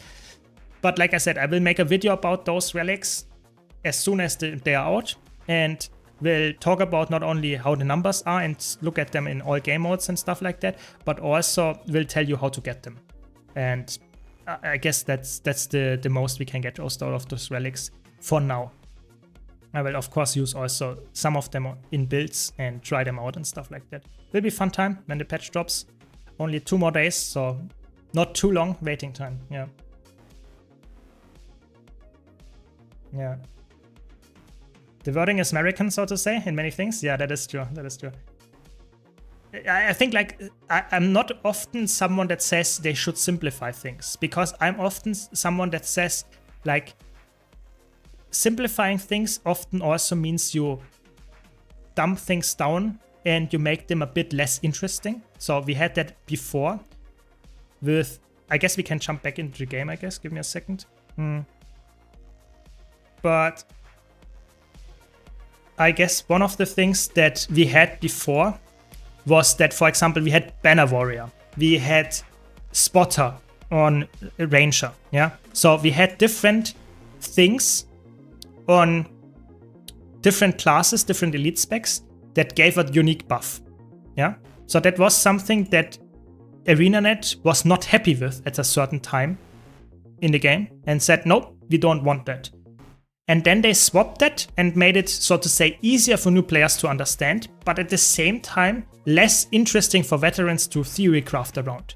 So now Spotter is gone. Now banners are gone as buffs. It's just boons. It's nothing else. This makes it easier to understand, but makes it less interesting. So I'm not someone that always is for oversimplification, but I think when it comes to wording of tooltips and relics design, I think a relic like Relic of Rivers, gain alacrity and regeneration at the end of the dodge roll. It also it should say in combat, that's the only thing, but everything else here I think is completely fine. You know, this is, in my opinion, yep, that is a clear relic. People understand it, that's good. If you have a relic that pops up and then you get like the whole screen covered in text, as you have with some of the tooltips, I think that's not necessarily helpful for the game. So I think tooltips should be clear. It's hard, I know, but that is my opinion. Yeah. The old rune system, the best runes for Condi was locked behind doing dungeons. Yeah, I mean, it's still somewhat the case that some of the runes are, for example, I think Rune of the Monk is also locked behind some of the dungeon currency. So if you don't have legendary runes, that is definitely a bit annoying. But I think nowadays you can farm dungeon currency really easily. Like you can do dungeons, but you can also do just the world versus world reward deck for the dungeons. And you will be actually like able to get the dungeon currency there as well. Yeah. Yeah, I don't know. That is just my opinion on this like tooltip and simplification matter. I want back the old Rune of the Trapper. I miss my invest DH. I think in general, like, I'm not joking. I'm with you there, Wiz. I think they should, like any 6 rune bonus that existed, like the Rune of the Trapper, that you got invisible when you used your, I think it was invisibility and super speed when you used your any traps. Maybe not exactly without cooldown like it was before, but just bring back relics like this. Just make all of the original 6 bonus, bring them back. The only relic that I want is Relic of Torment, you know?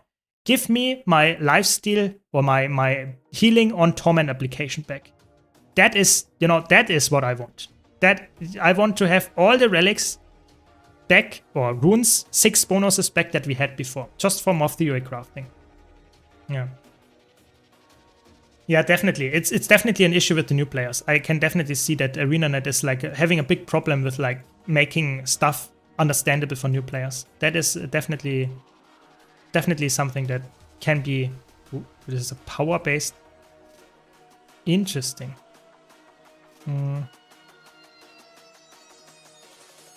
Okay. Very interesting.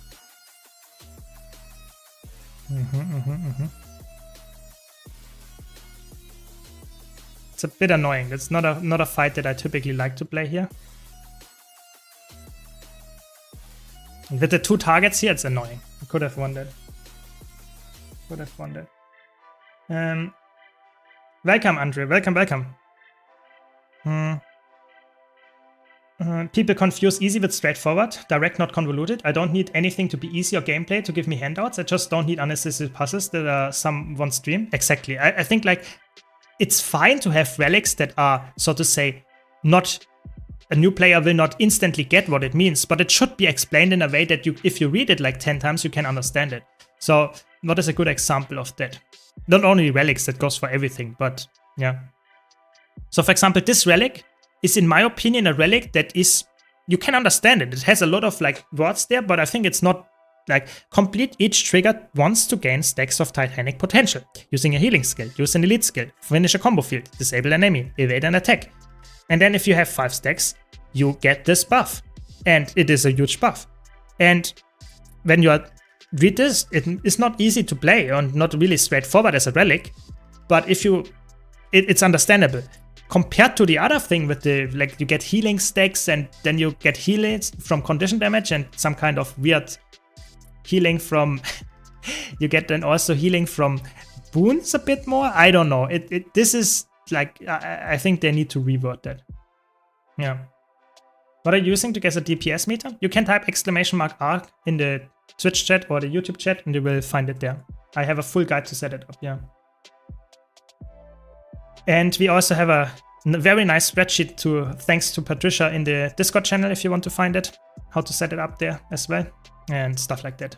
I have a pretty long guide about how to set Arc DPS up, so hopefully that helps you there. Yeah, they broke Arc DPS. That is true. There was the latest update actually make Arc DPS a bit weird. I hope they fix it, or there was some there's some workaround or band-aid fix for sure, hopefully soon. Yeah. There's like 10 different words for CC. I mean, the game does not help with understanding. Yep, for sure. That is an issue for sure.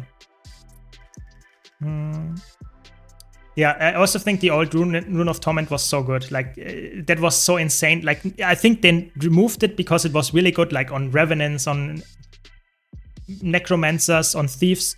This is a really, really broken rune, and I think they are scared to bring it back. But come on, the power creep nowadays, come on. You can just play it. You can just make it work. It's not like, it doesn't really matter nowadays. There's so many good relics that heal you like crazy. So why not give that back? Would just be some fun theory crafting. Want to play my Condition Herald in competitive modes with Relic of Torment and just get like insane heals from standing in 5 people. Yeah. Yeah. Yeah, I hope they make the workaround like automatic. Yeah, you can reinstall stuff and then it works, but it's a bit annoying, like pretty annoying. Yeah. It was 2 deaths, really makes sense with relics. I miss the old runes, like some of the combinations make no sense, but they didn't do a 1-to-1 replacement. Yeah, I think they are... I made a full video about it, and I think one of the things that I am a bit like sad about... Oh, this is like a tank, that's why. It's a tank. So now we should get this, like we should get this.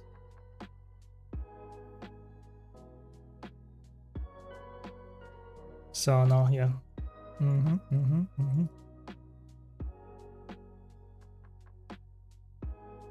my god.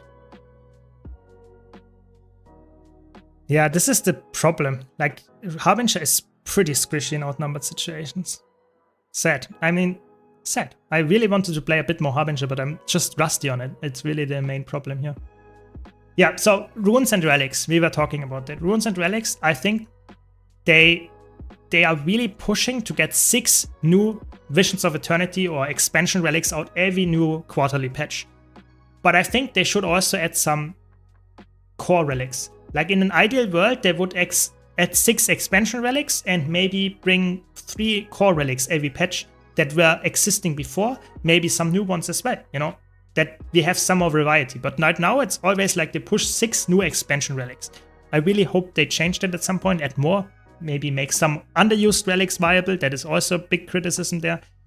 I don't know, we have to see. I think relics are, yeah, Isilin, I can definitely see that relics are a bit confusing, definitely. Yeah, but what can you do? Yeah, exactly. I'm with you there, Tasha. I think removing all DPS related relics would make way more interesting build choices, because you use a relic that actually gives you certain utility because you use that very often. Sometimes you use stability on healing skill because you actually have your healing skill and quite often. Stuff like that. I think that would be awesome. But I don't know. This is I would say pretty far-fetched nowadays. I think they already went down that road of like DPS relics. I think they will never change and go back. I highly doubt it, sadly. Yeah. Yeah, most relics are pretty underwhelming. Yeah, I thought like a while ago I thought about making a relics tier list. But 2 things were a bit concerning to me. And the first one was there are like a lot of relics nowadays. Like, how many are there? Like 100 or something? And I would have to put like 70 straight up in like D tier. Like they just don't have a use case. And that's just sad. It's just straight up pretty sad. That's why I didn't go for that. Yeah. Yes, you can type ! relics in the chat and you will get a link to them. Yes.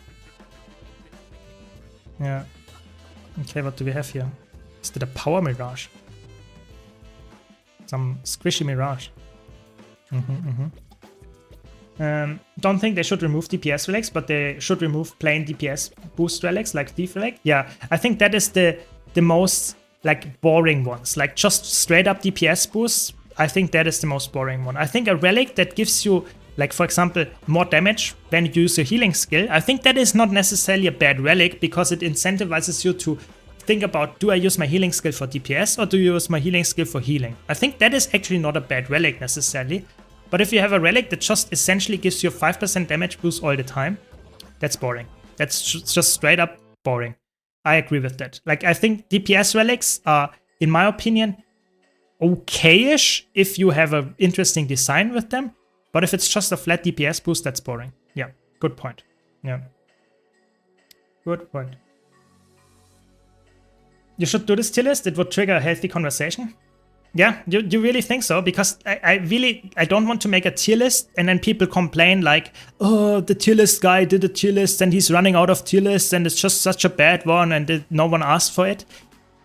I really like build crafting. I like to talk about relics, and you probably also know that I like to talk about like just, I don't know, how is it called, like game design.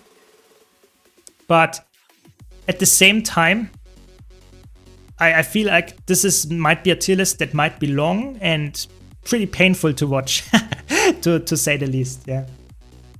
Yeah. Tier list of YouTube comments. I thought about making a video about all the toxic YouTube comments, but I have to be honest. I don't want to give people more.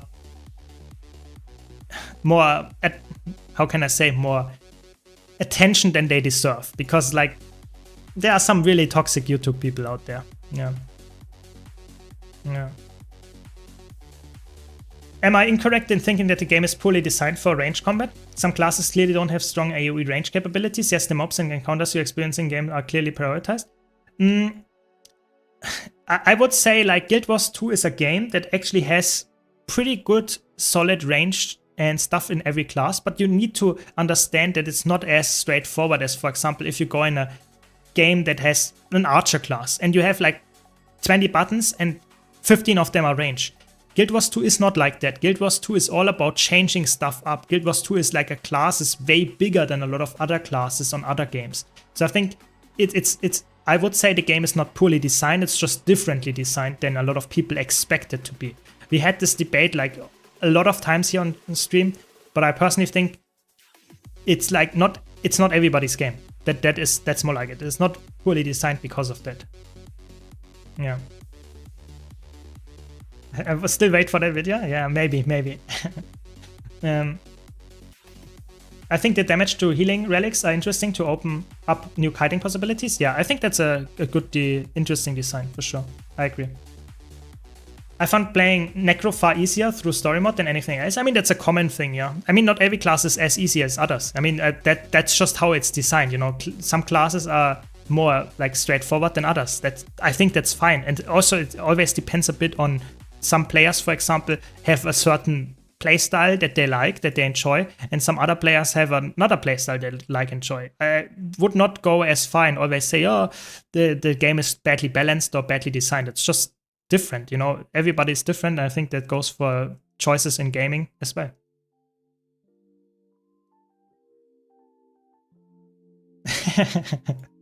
Yeah, I mean, Tasha, I mean, I think like I don't know if you know that, but I never censor anything on my YouTube channel in the comments. Like, I might not like the comments that people have, but I'm not censoring anything. The only thing that I'm censoring is if you spam links, or if you have some, so to say, how's it called? Offensive language. If it's offensive language, not necessarily against me, but in general, if you call someone like names, that gets you banned, because I think that's not the place. Like YouTube comments, we want to have healthy debates. We want to talk about stuff, but we don't want to flame each other. That's not helping. So that's my dogma there. If you go for the relic tier list, probably don't go over each one individually. There's no use case for those 70. They go in D tier. I think NH should do something about it and move on. Yeah, I think that's how I would do it. I would probably make like the classic D to S tier, and then I would reveal D tier all at once and say nothing about every single one of them, but just say every relic that I will not name in the next chapters is in D tier because it's not good. Like, it doesn't have a good use case and it's just underpowered. That's how I would do it. Yeah, I'm with you there, Orange. Yeah.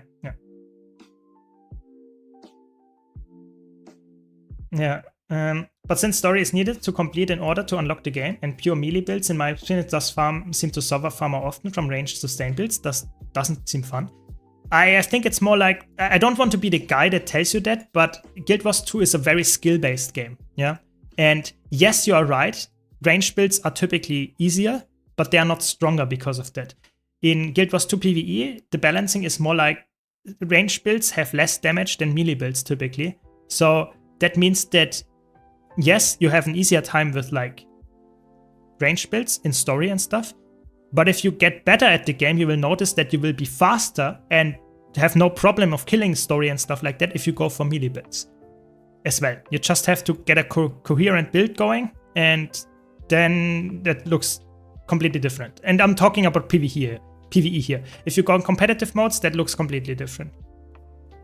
Yeah, melee is the go-to. Like, there is not a lot of reasons in PvE ever to go ranged if not a specific encounter needs that. Yeah. Like, Guild Wars 2 is a very skill-based game. I always mention that when it comes up here. Guild Wars 2, if you have the perfect gear and you play the rotation pretty weak, like you have no clue what you're doing and just pressing random buttons of cooldown, you will deal like, I don't know, 50% maximum of the damage than if you play a certain class or build with not perfect gear, but you do the rotation perfectly. So if you would give me a full, let's go extreme and say I get a full masterwork gear, level 80, and I play the perfect power virtuoso rotation, I will probably out DPS most new players that play with full ascended gear. Yeah, pretty much everybody. This is like, Guild Wars 2 is extremely skill based, and it goes especially for PvE, where you want to kill stuff fast, rotations, understanding of the game mechanics, that lets you survive and deal a lot of damage. Whereas if you play just like easy builds and stuff like that, that is definitely something that to keep in mind, but it's not the only thing. That's the important thing to understand. I like hitting things melees, so it's fun for me. Yeah, I think you always should consider fun is a very important aspect as well. You know, some people like to play melee as a Reaper, you know, and some people hate that because they stand always in the face of the enemies and take a lot of damage all the time. I think that is something that you have to understand. Guild Wars 2 is all about choices, and choices are something that is pretty opinionated and subjective. Yeah. Welcome, Ryu. Welcome. How are you doing today?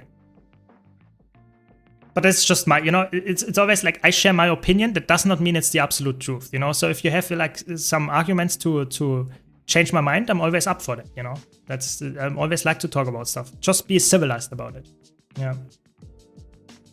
Yeah, I think like some of the relics, especially the wording of them, seem a bit weird. I wouldn't go as far and would say this like the wording is AI generated, but I would say some of the relics seem pretty weird. Like the wording especially. We will have to see. Maybe they clean it up. You know, this is just like the actual patch is not live yet, so we will have to see if they change some stuff before that. But yeah. Just woke up, finally no work. Nice, that's good. Welcome to the stream then, and good morning to you.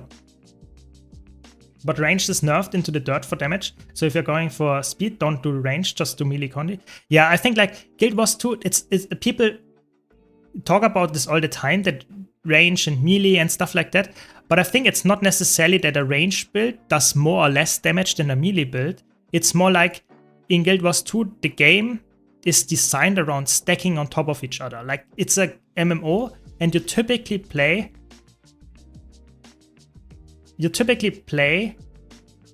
with people, you know. I'm also currently playing with random people in World vs. World. What do? We stack on top of each other. So that means that yes, range builds have validity. It's worthwhile running range builds, especially in competitive modes.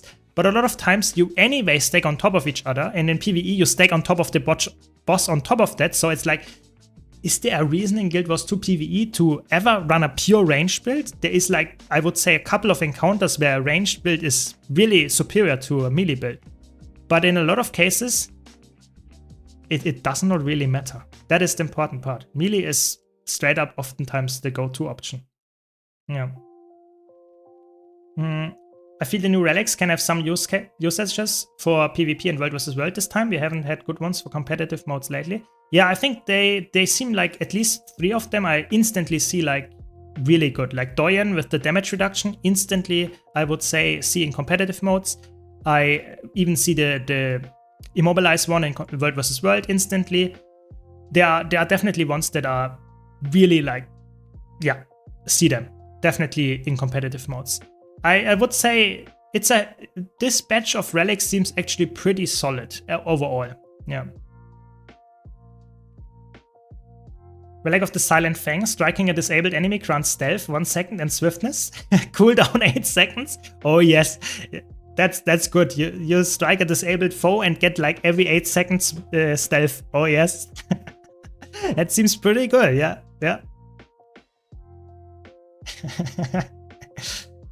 Even that would be good. A good elite relic. Relic of the Last Command. Using an elite skill grants nearby ally stability and might.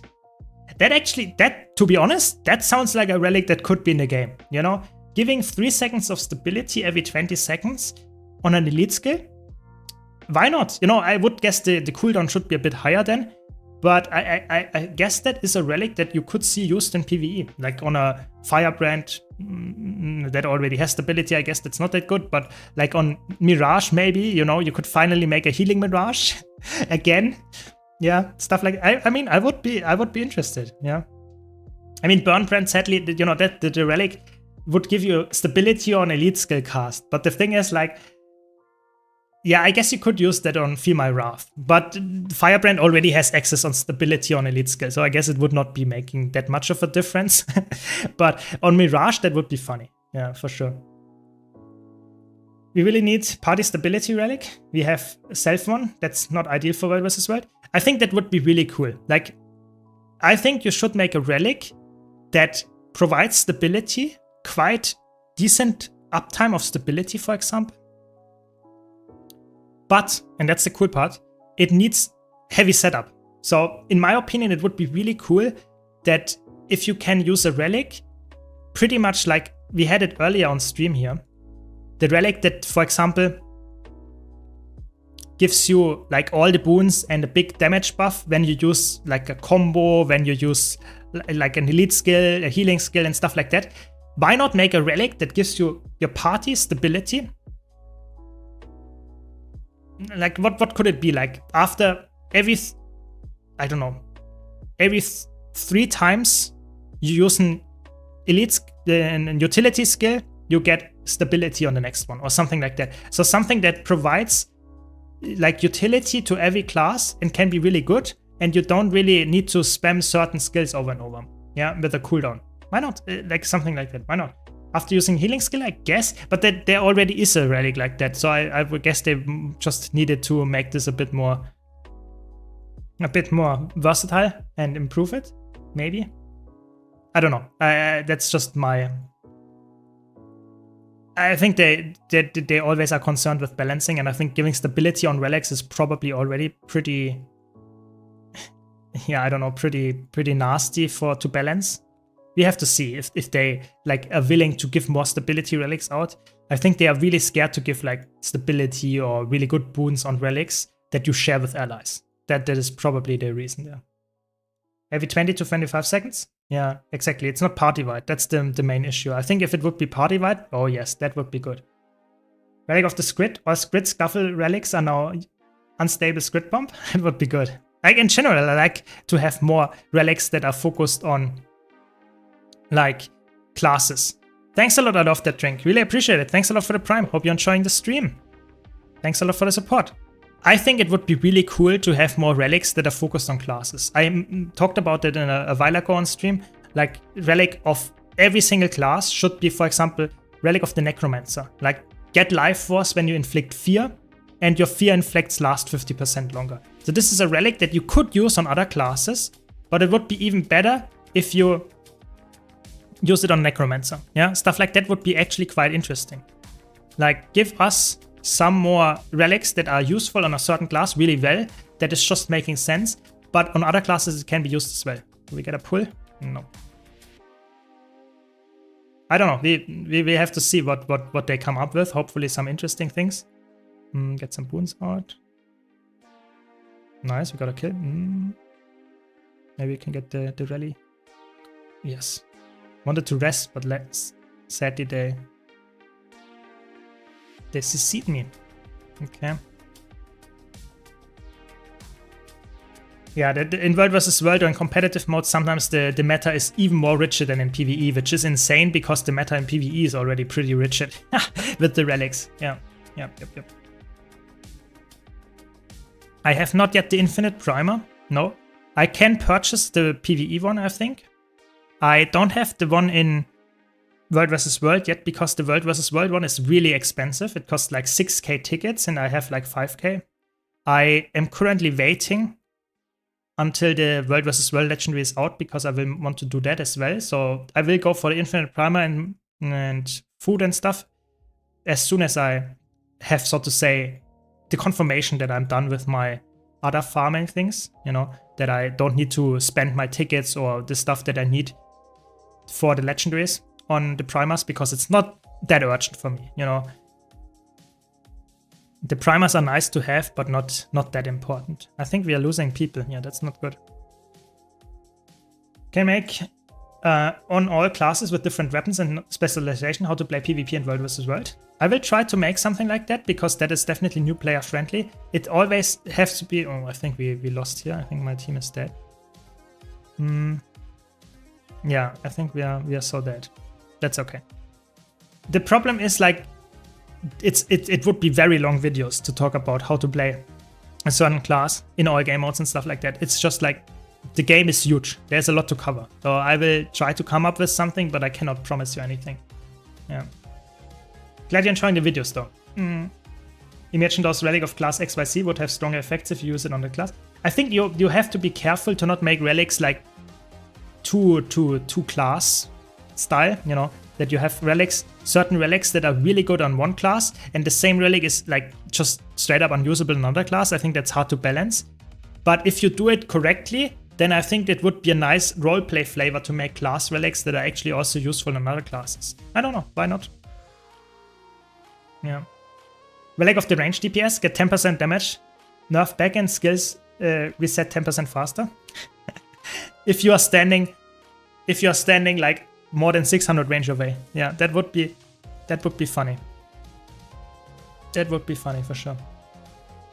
I don't know. I feel like relic design is like you are always like on a really thin like threshold, you know. Do you make a good relic or do you make a relic that is too niche to actually be useful?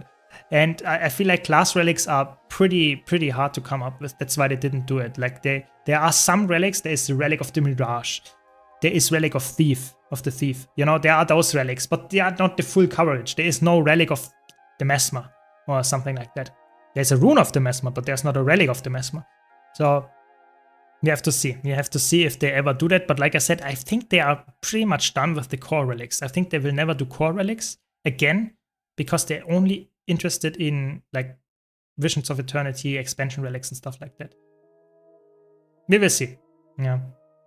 For example, Relic of Holosmith, if you use it as a Holosmith, increase the pulse by 2 seconds or something. Exactly. I think that would be cool. Like that would be really nice. Just a relic that is good to use on other classes, but on the class that it actually, so to say, fits because of the roleplay, it is slightly better. Like Relic of the Thief, you know, why not give Relic of the Thief? You know, that's a good relic on almost all classes. Why not make it so that this has 6 maximum stacks on Thief? Why not? You know, just make it a bit better on Thief. It's boring, I know, but it would at least give a little bit more flavor to the class. Maybe they cannot do that, you know, that could also be a reason. Or don't want to do that because of technical issues. But I think that would be interesting, yeah. Relic of the actual healer. Healing and wounds chain to 5 people in your group. That would be funny. Like you can stand on the other side of the map and they will just instantly get the wounds and healing. That would be really funny. Yeah. I think we are already way too close to that. We don't need a relic for that.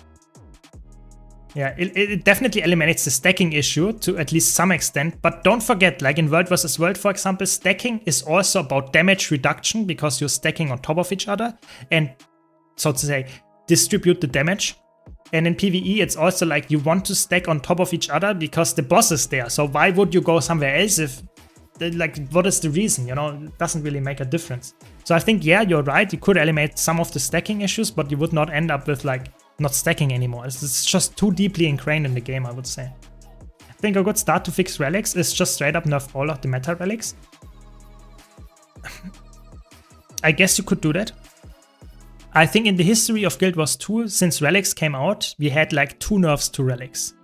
Or like, that's not true. We had like pretty, like, I would say like maybe 10 relics that got nerfed. But tell me one single relic that got buffed. So I think in my opinion, it would be better to buff underused relics. Because we have like 100 relics that you could just buff and make more interesting, make more unique, make just better in general, than having to nerf down relics that are already good. Like, because they have already seen the use case. So why not make others shine as well? I don't know. I'm with you there. Some of the relics would be better to actually also apply at least a little bit of like negative balance. You know, some relics are just insanely good and you will not get any competition going if the relic stays like that. That is true. Yeah. I'm trying Thief, one-shot dagger build on World vs. World, but I only nailing the combo very few times, but I don't know what I'm doing wrong. So I mean, in World vs. World, dagger is a really like hard to play playstyle on Thief, because nowadays dagger is just very, how can I say, unforgiving. Yeah, that's probably the word that describes it the best, because you have to land your 5 skill on dagger to get stealth, and then you have to be in melee range still to land the backstab. This is so much setup for a big damage spike, but nowadays you have so many other options on weapon choices that are just straight up dealing more like damage consistently, that I would say you're not doing anything wrong. It's just the balance. Like, it's not a lot of people play dagger Thief in World vs. World for a reason, because it's just not easy to actually make work. Yeah. Welcome, Lackling. Welcome. Random question, did Arc DPS also change a bit? Yes, they had some update and now it's a little bit weirder. Yeah, there was some changes and now there are some, you have to manually change some stuff back to make it work again. Yeah, that is true. Hopefully they do some kind of revert or fix or something and it's good again. Maybe, we will see. Yes. Good point, Patricia, good point. Thanks for reminding. Relic of the Paragon. Activate a command, grants nearby allies resolution, and restores a small amount of endurance. That is actually interesting. I'm always like, I like that a lot. I think one of the most interesting designs in relics is when you have some small endurance that you can give to allies. There is this one relic of the Geyser, or how is it called? Something like that. Yeah, Relic of the Geysers. Restore endurance to allies when you grant them vigor. I think that's such a cool, interesting idea, that you can share endurance with your allies if you build a build around that. I think relics like this are like really cool. Like, I liked it a lot. But I feel like you have to be really careful, because a relic like that would be pretty nasty if you run like a support paragon and you spam your commands like crazy, and then you play a build that makes like your commands double up. Does that work again? Stuff like that. You can make some crazy builds then, and dodging is something that is extremely broken in Guild Wars 2. So you don't want to make like your whole group be like able to dodge permanently. So you have to be careful with the balancing there. But I think it's such a cool design, like giving endurance to allies. Oh yes, I mean at least in competitive modes. In PvE it's a bit like, yeah, there are not that many reasons to dodge all the time, because you can just sidestep a lot of attacks or just straight up face tank them. But I think it's in competitive modes, relics like that are awesome. Yeah. Yeah, I think I like the relics you came up with this, or AI came up with, I guess, yeah. Relic of the Wingspan, healing skill, and wound rage increased to 1200. That would be very fun. Like, that would be like so fun, giving a relic that, like, maybe not as flat as you do it, but maybe like after using your elite skill, your boon range extends by 600 radius for the next 10 seconds. That would be so fun. Like, relics like this would be so fun, because it would actually make it so that some builds can shortly pulls out their boons like across the half of the map, and then you did it, and then you don't need the boon range anymore because your boons stay up for the next 30 seconds. I think that would be interesting. I like that idea, actually. Yeah. Yeah. I don't know. I mean, I think the loot in Guild Wars 2, I'm with you there, Tasha. I think there is a lot of, like, before I started my so to say YouTube career, I did a lot of trading on Guild Wars 2 and like legendaries and like stuff like that. And one of the reasons I stopped doing that is because it's just the gold values, like stuff, the precursors, you know, looking at a precursor, like from years ago, looking at Dawn. Look at this. It's just depressing. I played the game when this was like 500 gold. Now it's 34 gold. Like I dropped like, I think 6 months ago, I dropped the precursor or something, and it was like 5 gold. I was so happy that I finally got a precursor, and it was 5 gold. Like, this is frustrating. So I definitely see your argument there, but it's just like, I guess, inflation in the game. That's just how it is. Yeah. Minion Master Relic for Necromancer? That would be fun. Yeah, that would be fun. That boon and heal range increase would be dope. Finally, I can play Ranger on range. Exactly, yeah. I think there are some relics like slots. I think they should do like a community-based relic, like at some point, you know, making a vote in the forums or something, and that they will add that. That would be fun, you know. There are so many cool options. I think they have good relics now with this patch. Don't get me wrong. I just think there could be so many more good ones. Yeah. Yeah, maybe we don't get the stuff, and because they are busy with other things, you know. We don't know how much like development time and development effort is actually going in Guild Wars 2 right now. We don't know. We know Guild Wars devs are working on something else in the background as well. We don't know how much though. Yeah. That's the thing. We have to see. Ooh, we have a fight. Commander getting pulled. Nice, we got someone. Can we win this fight? I mean, we are pretty like, it's pretty even, but they are more organized, I think. Doesn't look that good, to be honest. Ooh.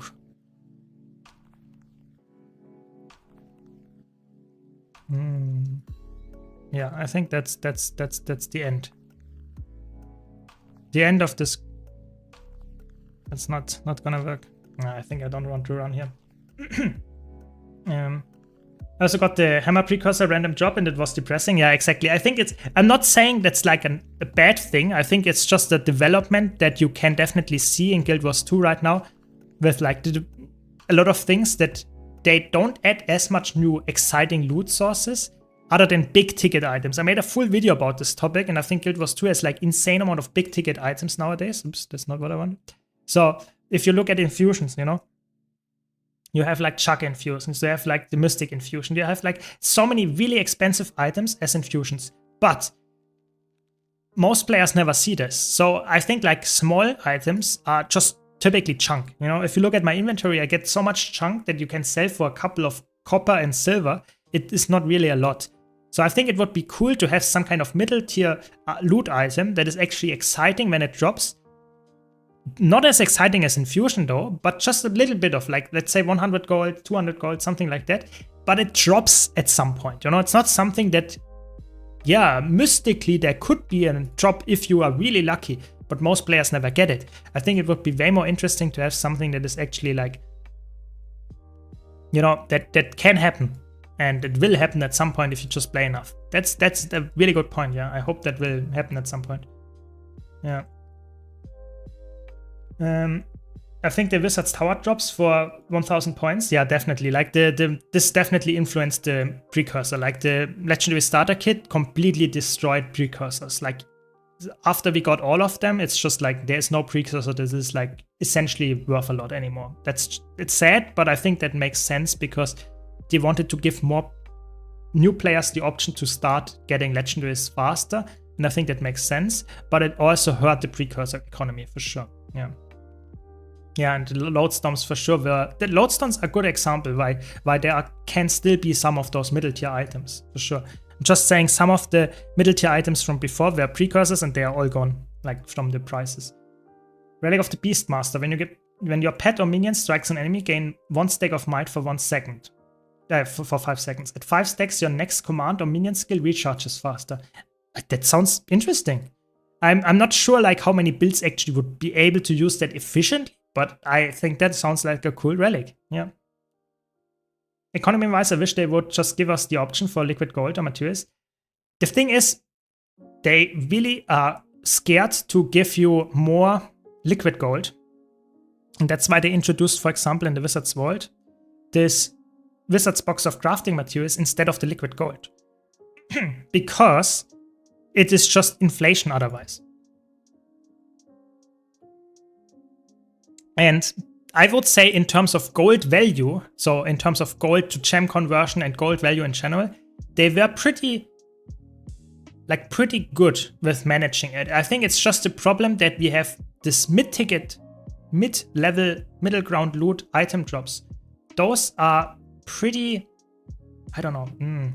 I don't know, can we win this? I feel like they are more organized.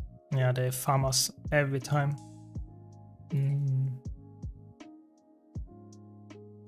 Yeah, I think we disengage here. But yeah, I feel like the gold mid, that is a really long debate, and I would really like to talk to the developer behind the gold decisions and what they do and what they don't do, why they do it and why they don't do it. Because I feel like in the last, let's say 3 years, they have not really changed a lot of like exciting loot. It's more about like you get just random chunk that you then sum up and get some gold, but it's not really like you don't get that much exciting loot anymore. And I think that's a bit sad. Yeah. I'm all for making gold more valuable. Yeah, that is actually not like, I think it should just not decrease in value. That's the most important thing. Yeah. I'm suggesting some chunk items drop that cost around 100 to 200 gold. I think that would actually be okay. You know, I'm not saying this is something that is like, maybe it is some item that has value. Where did it go? Eternal Battlegrounds. Okay, I guess. Yeah, so maybe it's a chunk item. Maybe it's an item that actually has meaning to players. So, for example, maybe it's a precursor for the new legendary. Maybe, holy moly, we have nothing. That's crazy. That's insane. They completely spawn campers here. That's insane. Let's get spawn camped then. But yeah, I would be not opposed to having like even a chunk item giving us some gold. Like, why not? Why not? Maybe we break it now. The siege here. Maybe we break it. I mean, we get some kills though. That's already more than we had before, I guess.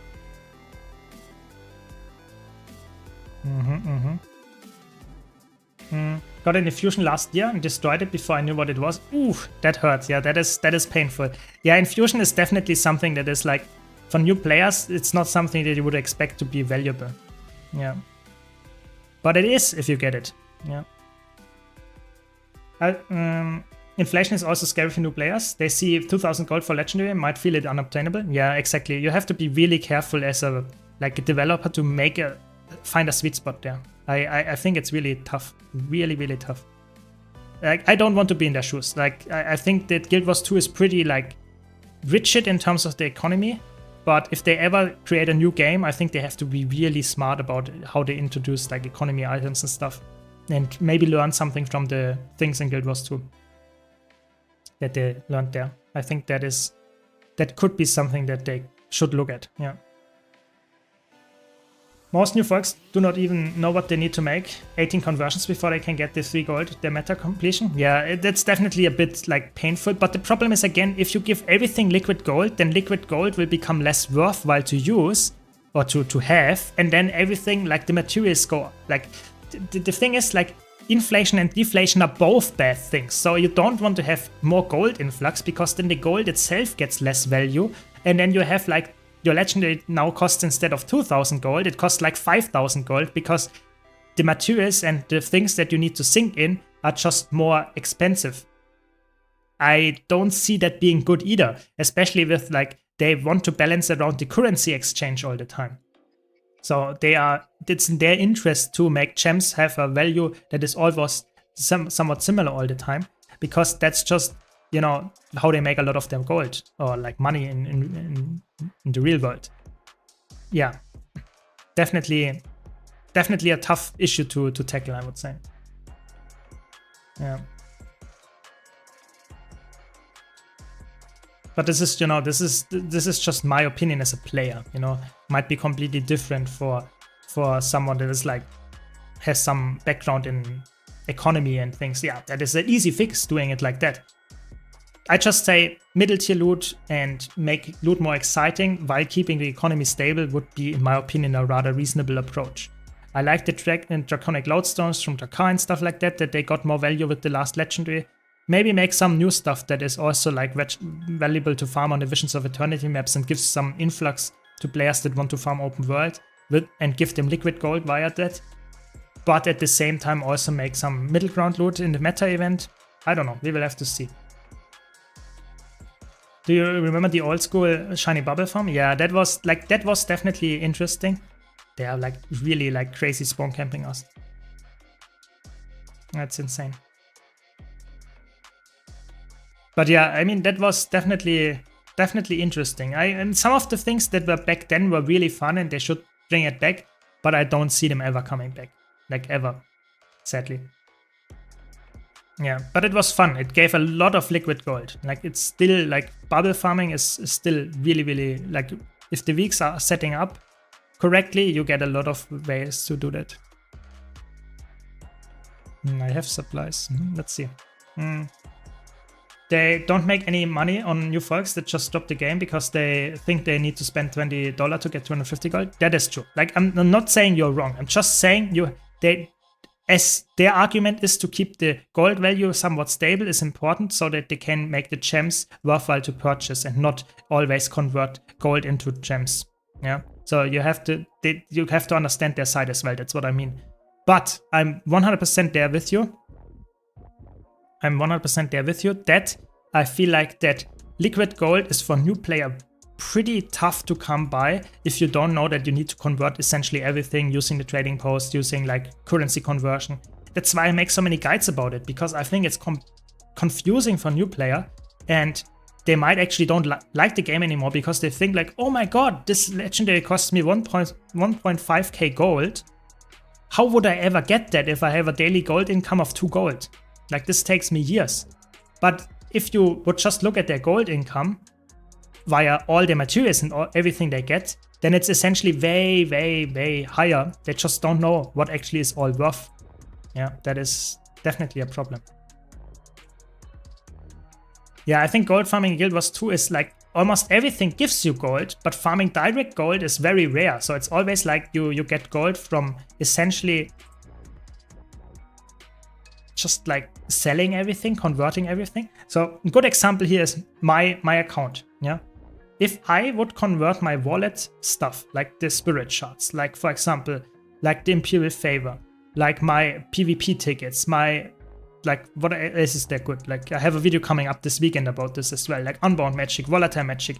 If I would convert everything from that into gold, I would get hundreds, if not thousands of gold. Like, yeah, probably like more like 10,000 of gold if I would convert everything that I have. But a new player does not have that, or if they have it, they don't know how to do that. So it's definitely, yeah, that's definitely an issue. Yeah, big issue, and I'm not really sure how they can fix it, because I guess it's just too late in the life cycle of Guild Wars 2 to actually make a big difference there at this point. Yeah. Yeah, definitely understand it, Verdict. I get my gold from just playing, it's kind of nice. Yeah, I guess a lot of players do that. Just play the game and they get a lot of value from playing the game just by playing whatever they like. Yeah, exactly. Come on, we just push them. Come on. You can just easily push them. They're falling apart. No one is pushing with me though. Maybe I should be the commander. Now they push back, nice pull. Yeah, I feel like that is a topic about itself. Maybe I have to do more gold videos to make people more aware of the issue with like gold being too not fun to farm to some people. But like I said, I think you get a lot of gold. You just don't know that you get it. When the new player might be frustrated because of exactly that reason. I don't know. It's hard to find a real solution to this problem, I would say. Hard to say. In Warframe, they have dedicated credit farm methods called the index. It's not the fastest, but very stable. The thing is, I guess they could introduce something like that, you know? They could do that and could say, okay, this is a specific farm for liquid gold. It doesn't give you the best gold per hour, but it gives you directly liquid gold. They have in Guild Wars 2 that to some extent with fractals, but even fractals give you decent chunk of liquid gold and a decent chunk of materials that you then can convert to gold. So I think we have that to some extent, but it's, I guess, a bit niche because some players don't like to farm fractals. But I guess you have that all the time, you know. If you introduce something like the index in Guild Wars 2, you would probably still have players that don't like it because they don't like the type of playstyle that you have there. I don't know. I feel like this is such a multifaceted topic and it's so hard to solve without like making multiple iterations of it. I really would say so. And they are so running around like headless chickens, our group. It's actually insane. If we just stand on top of each other and then push them, I think we would win this. Yeah. How viable is Heal Herald for fractals and raids these days? I would say viable is a word that describes it quite well. It is viable as a healer, but it is not like recommended. Like if you like Herald a lot, you play it and you will be okay with it. But if you like to like play something that is pretty good and not just playable, then I would not recommend it. Yeah, I feel like there are almost every other healer is better than Heal Herald, sadly. Yeah. Which reward track in PvP gives the most gold? I made a whole video covering this topic, but it's pretty like multifaceted as well. So I would say it depends on your account. The one that gives traditionally a lot of gold is like the End of Dragons one and stuff like that. But I made a like 20-minute video covering how much gold you can make in PvP. So check that one out if you want to get the info there. I would say for most players, it's probably like the easiest accessible one in PvP is probably the End of Dragons one. But there are ones that are technically better, but it's a bit more annoying to get. That's again the same issue that we had earlier with the gold, that a lot of the things that you get gold from is by converting things into another thing that you convert again. And that's, in my opinion, yes, if the gold gain is higher, sure, that might be a higher gold gain, but how many players actually know how to do that? Then I would not recommend it for most players that don't know how to do it. Yeah. Yeah. It's just the obscurity of it to new folks. Most are running from WoW or similar, so there are no commodity economies. Exactly. It's like if you're coming from other games, you don't expect it to be like that in Guild Wars. Sure. Can we kill them now? Finally push them? I don't know. They are too organized, I think. Because they're pulling back now. I guess we can...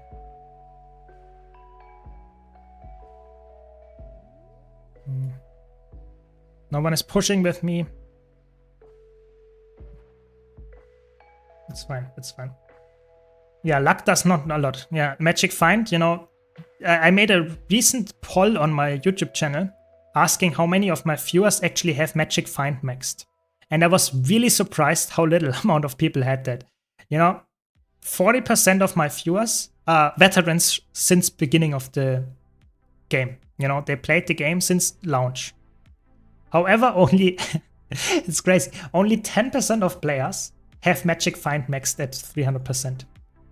Yeah, so this is insane to me that you have like, even veterans that play the game for over 12 years don't care about Magic Find and luck. So this is really, really interesting, like very, very interesting. So the maximum Magic Find for your account is 300 plus the account bonuses that you get from having achievement points high. And then you can get, like, for example, from like boosters and stuff up to 750, but it's temporary. It's not, so to say, forever. But the account one is for every character and stuff. So 300 plus the achievement points. So it's yeah, pretty intense. Oh, they're pushing us. They're pushing us. Okay.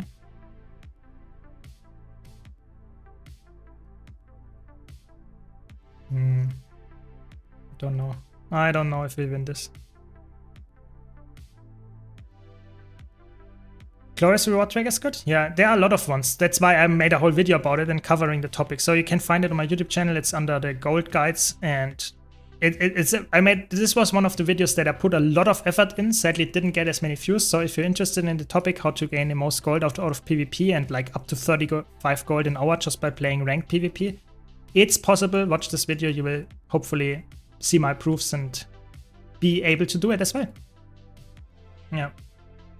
I have a question on Guild Wars 2 servers. I remember that when I started playing in 2012, it was important what server you were on if you wanted to play with friends. Now it doesn't seem to matter. Yes, in PvE it doesn't matter at all. You just have to be on the same region. So if you're playing on NA, you can only play with people from NA.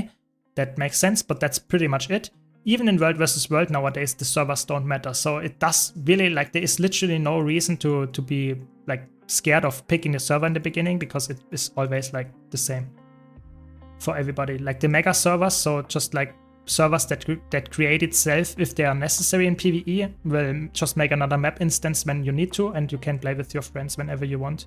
You can change the servers to your liking. It's really nice. Yeah. What's the best way to get into World versus World? Just hop into Battlegrounds and map chat, look for active groups.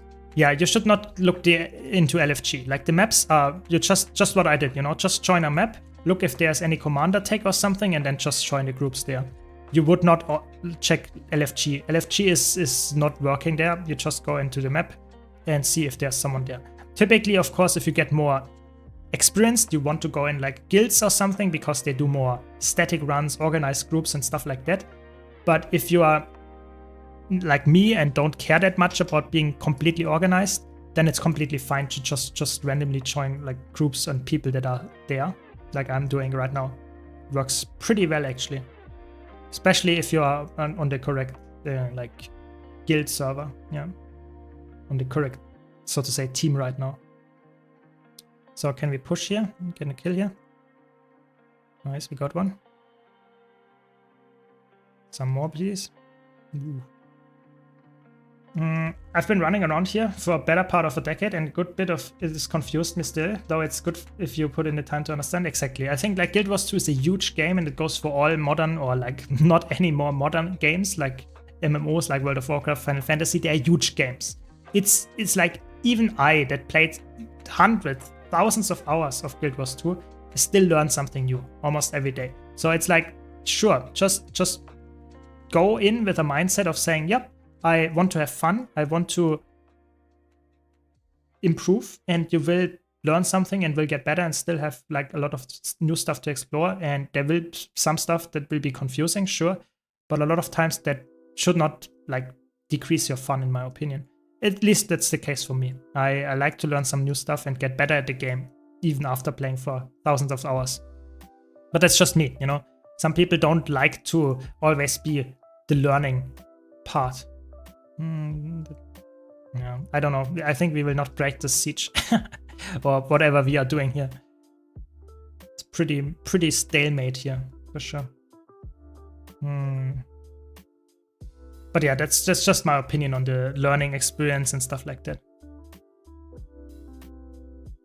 But yeah, I'm looking forward either way to the new patch. There will be new meta, and there will be new map, new legendaries. So there is new stuff to explore there, even for me. So I would say that's already a positive. But I guess we have to talk more about the gold stuff in the future.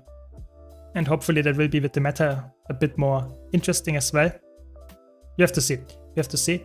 That is something that I will think about and do maybe a YouTube video. So I always like to stream with you guys, because you always have some cool ideas for topics to talk about. And it's just interesting to talk about game design in general. I like that. Ooh, it was. I'm new mostly to joining streams. No problem. Welcome, welcome. If you have any questions, just ask as usual. Yeah, neither side wins this. Yeah, I don't know. I think we need to push them, but they have the advantage that they have to keep behind them, so they can just like go back in. And we have now arrow cards as well. I don't know. That looks pretty like stale. I don't see that being like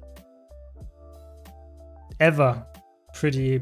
I mean, we get some kills from now and then, so it's actually not bad. I'm still farming my Ultimate Dominator title, so that's okay. But this doesn't seem like we were getting anywhere. Like, I think it's also the numbers are pretty even as well. I think we're like probably like 35 or something.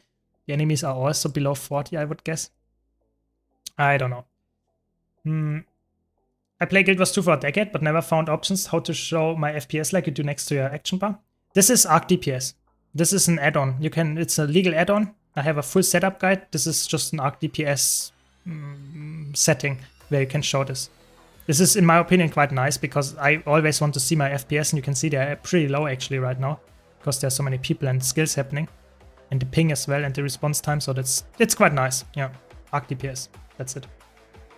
Yeah, unidentified gear value, will it change with, should we save it? That's a tough one. So there are arguments that it will go down because there will be, or probably at least, there will be some more mirror farms. And if more people farm the new meta event, the mirror farms, more people in general play the game, then the unidentified gear might go down in price. You know, that is just the nature of it. If a lot of people play, we get more unidentified gear and the prices go down. But at the same time, the new legendaries come out, you know. We get the World vs. World legendary, we get the Visions of Eternity PvE legendary. And they will probably, like, I would say 100% require Ectos, you know. And that means that the prices for Ectos will go up. Therefore, what wins? Does the, like, legendary market win? Or does, so to say, the more influx of unidentified gear win? Hard to say.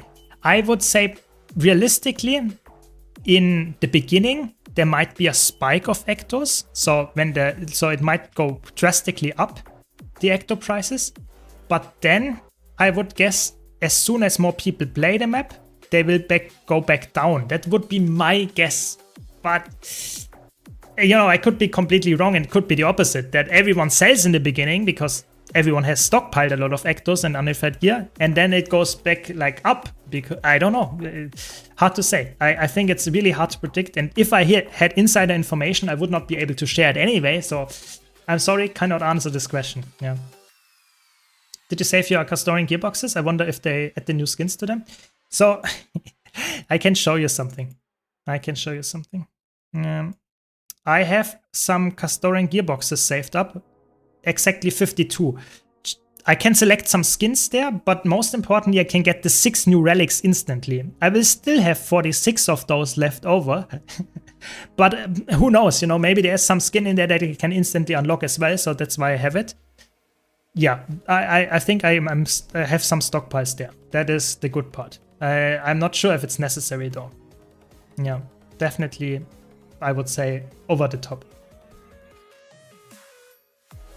Yeah, I think it was Rome Alliance. I think you're right, Davis. Either way, I think that's the end of today's stream. I hope you enjoyed it. Thanks a lot for watching. It was fun talking about the new relics and all other stuff. I wish you all a very nice weekend. Be sure to check out my YouTube channel if you haven't already. We have some nice content coming up. Also about gold. I have a gold guide coming up this weekend as well. About gold conversions. Yeah, so be sure to check that one out.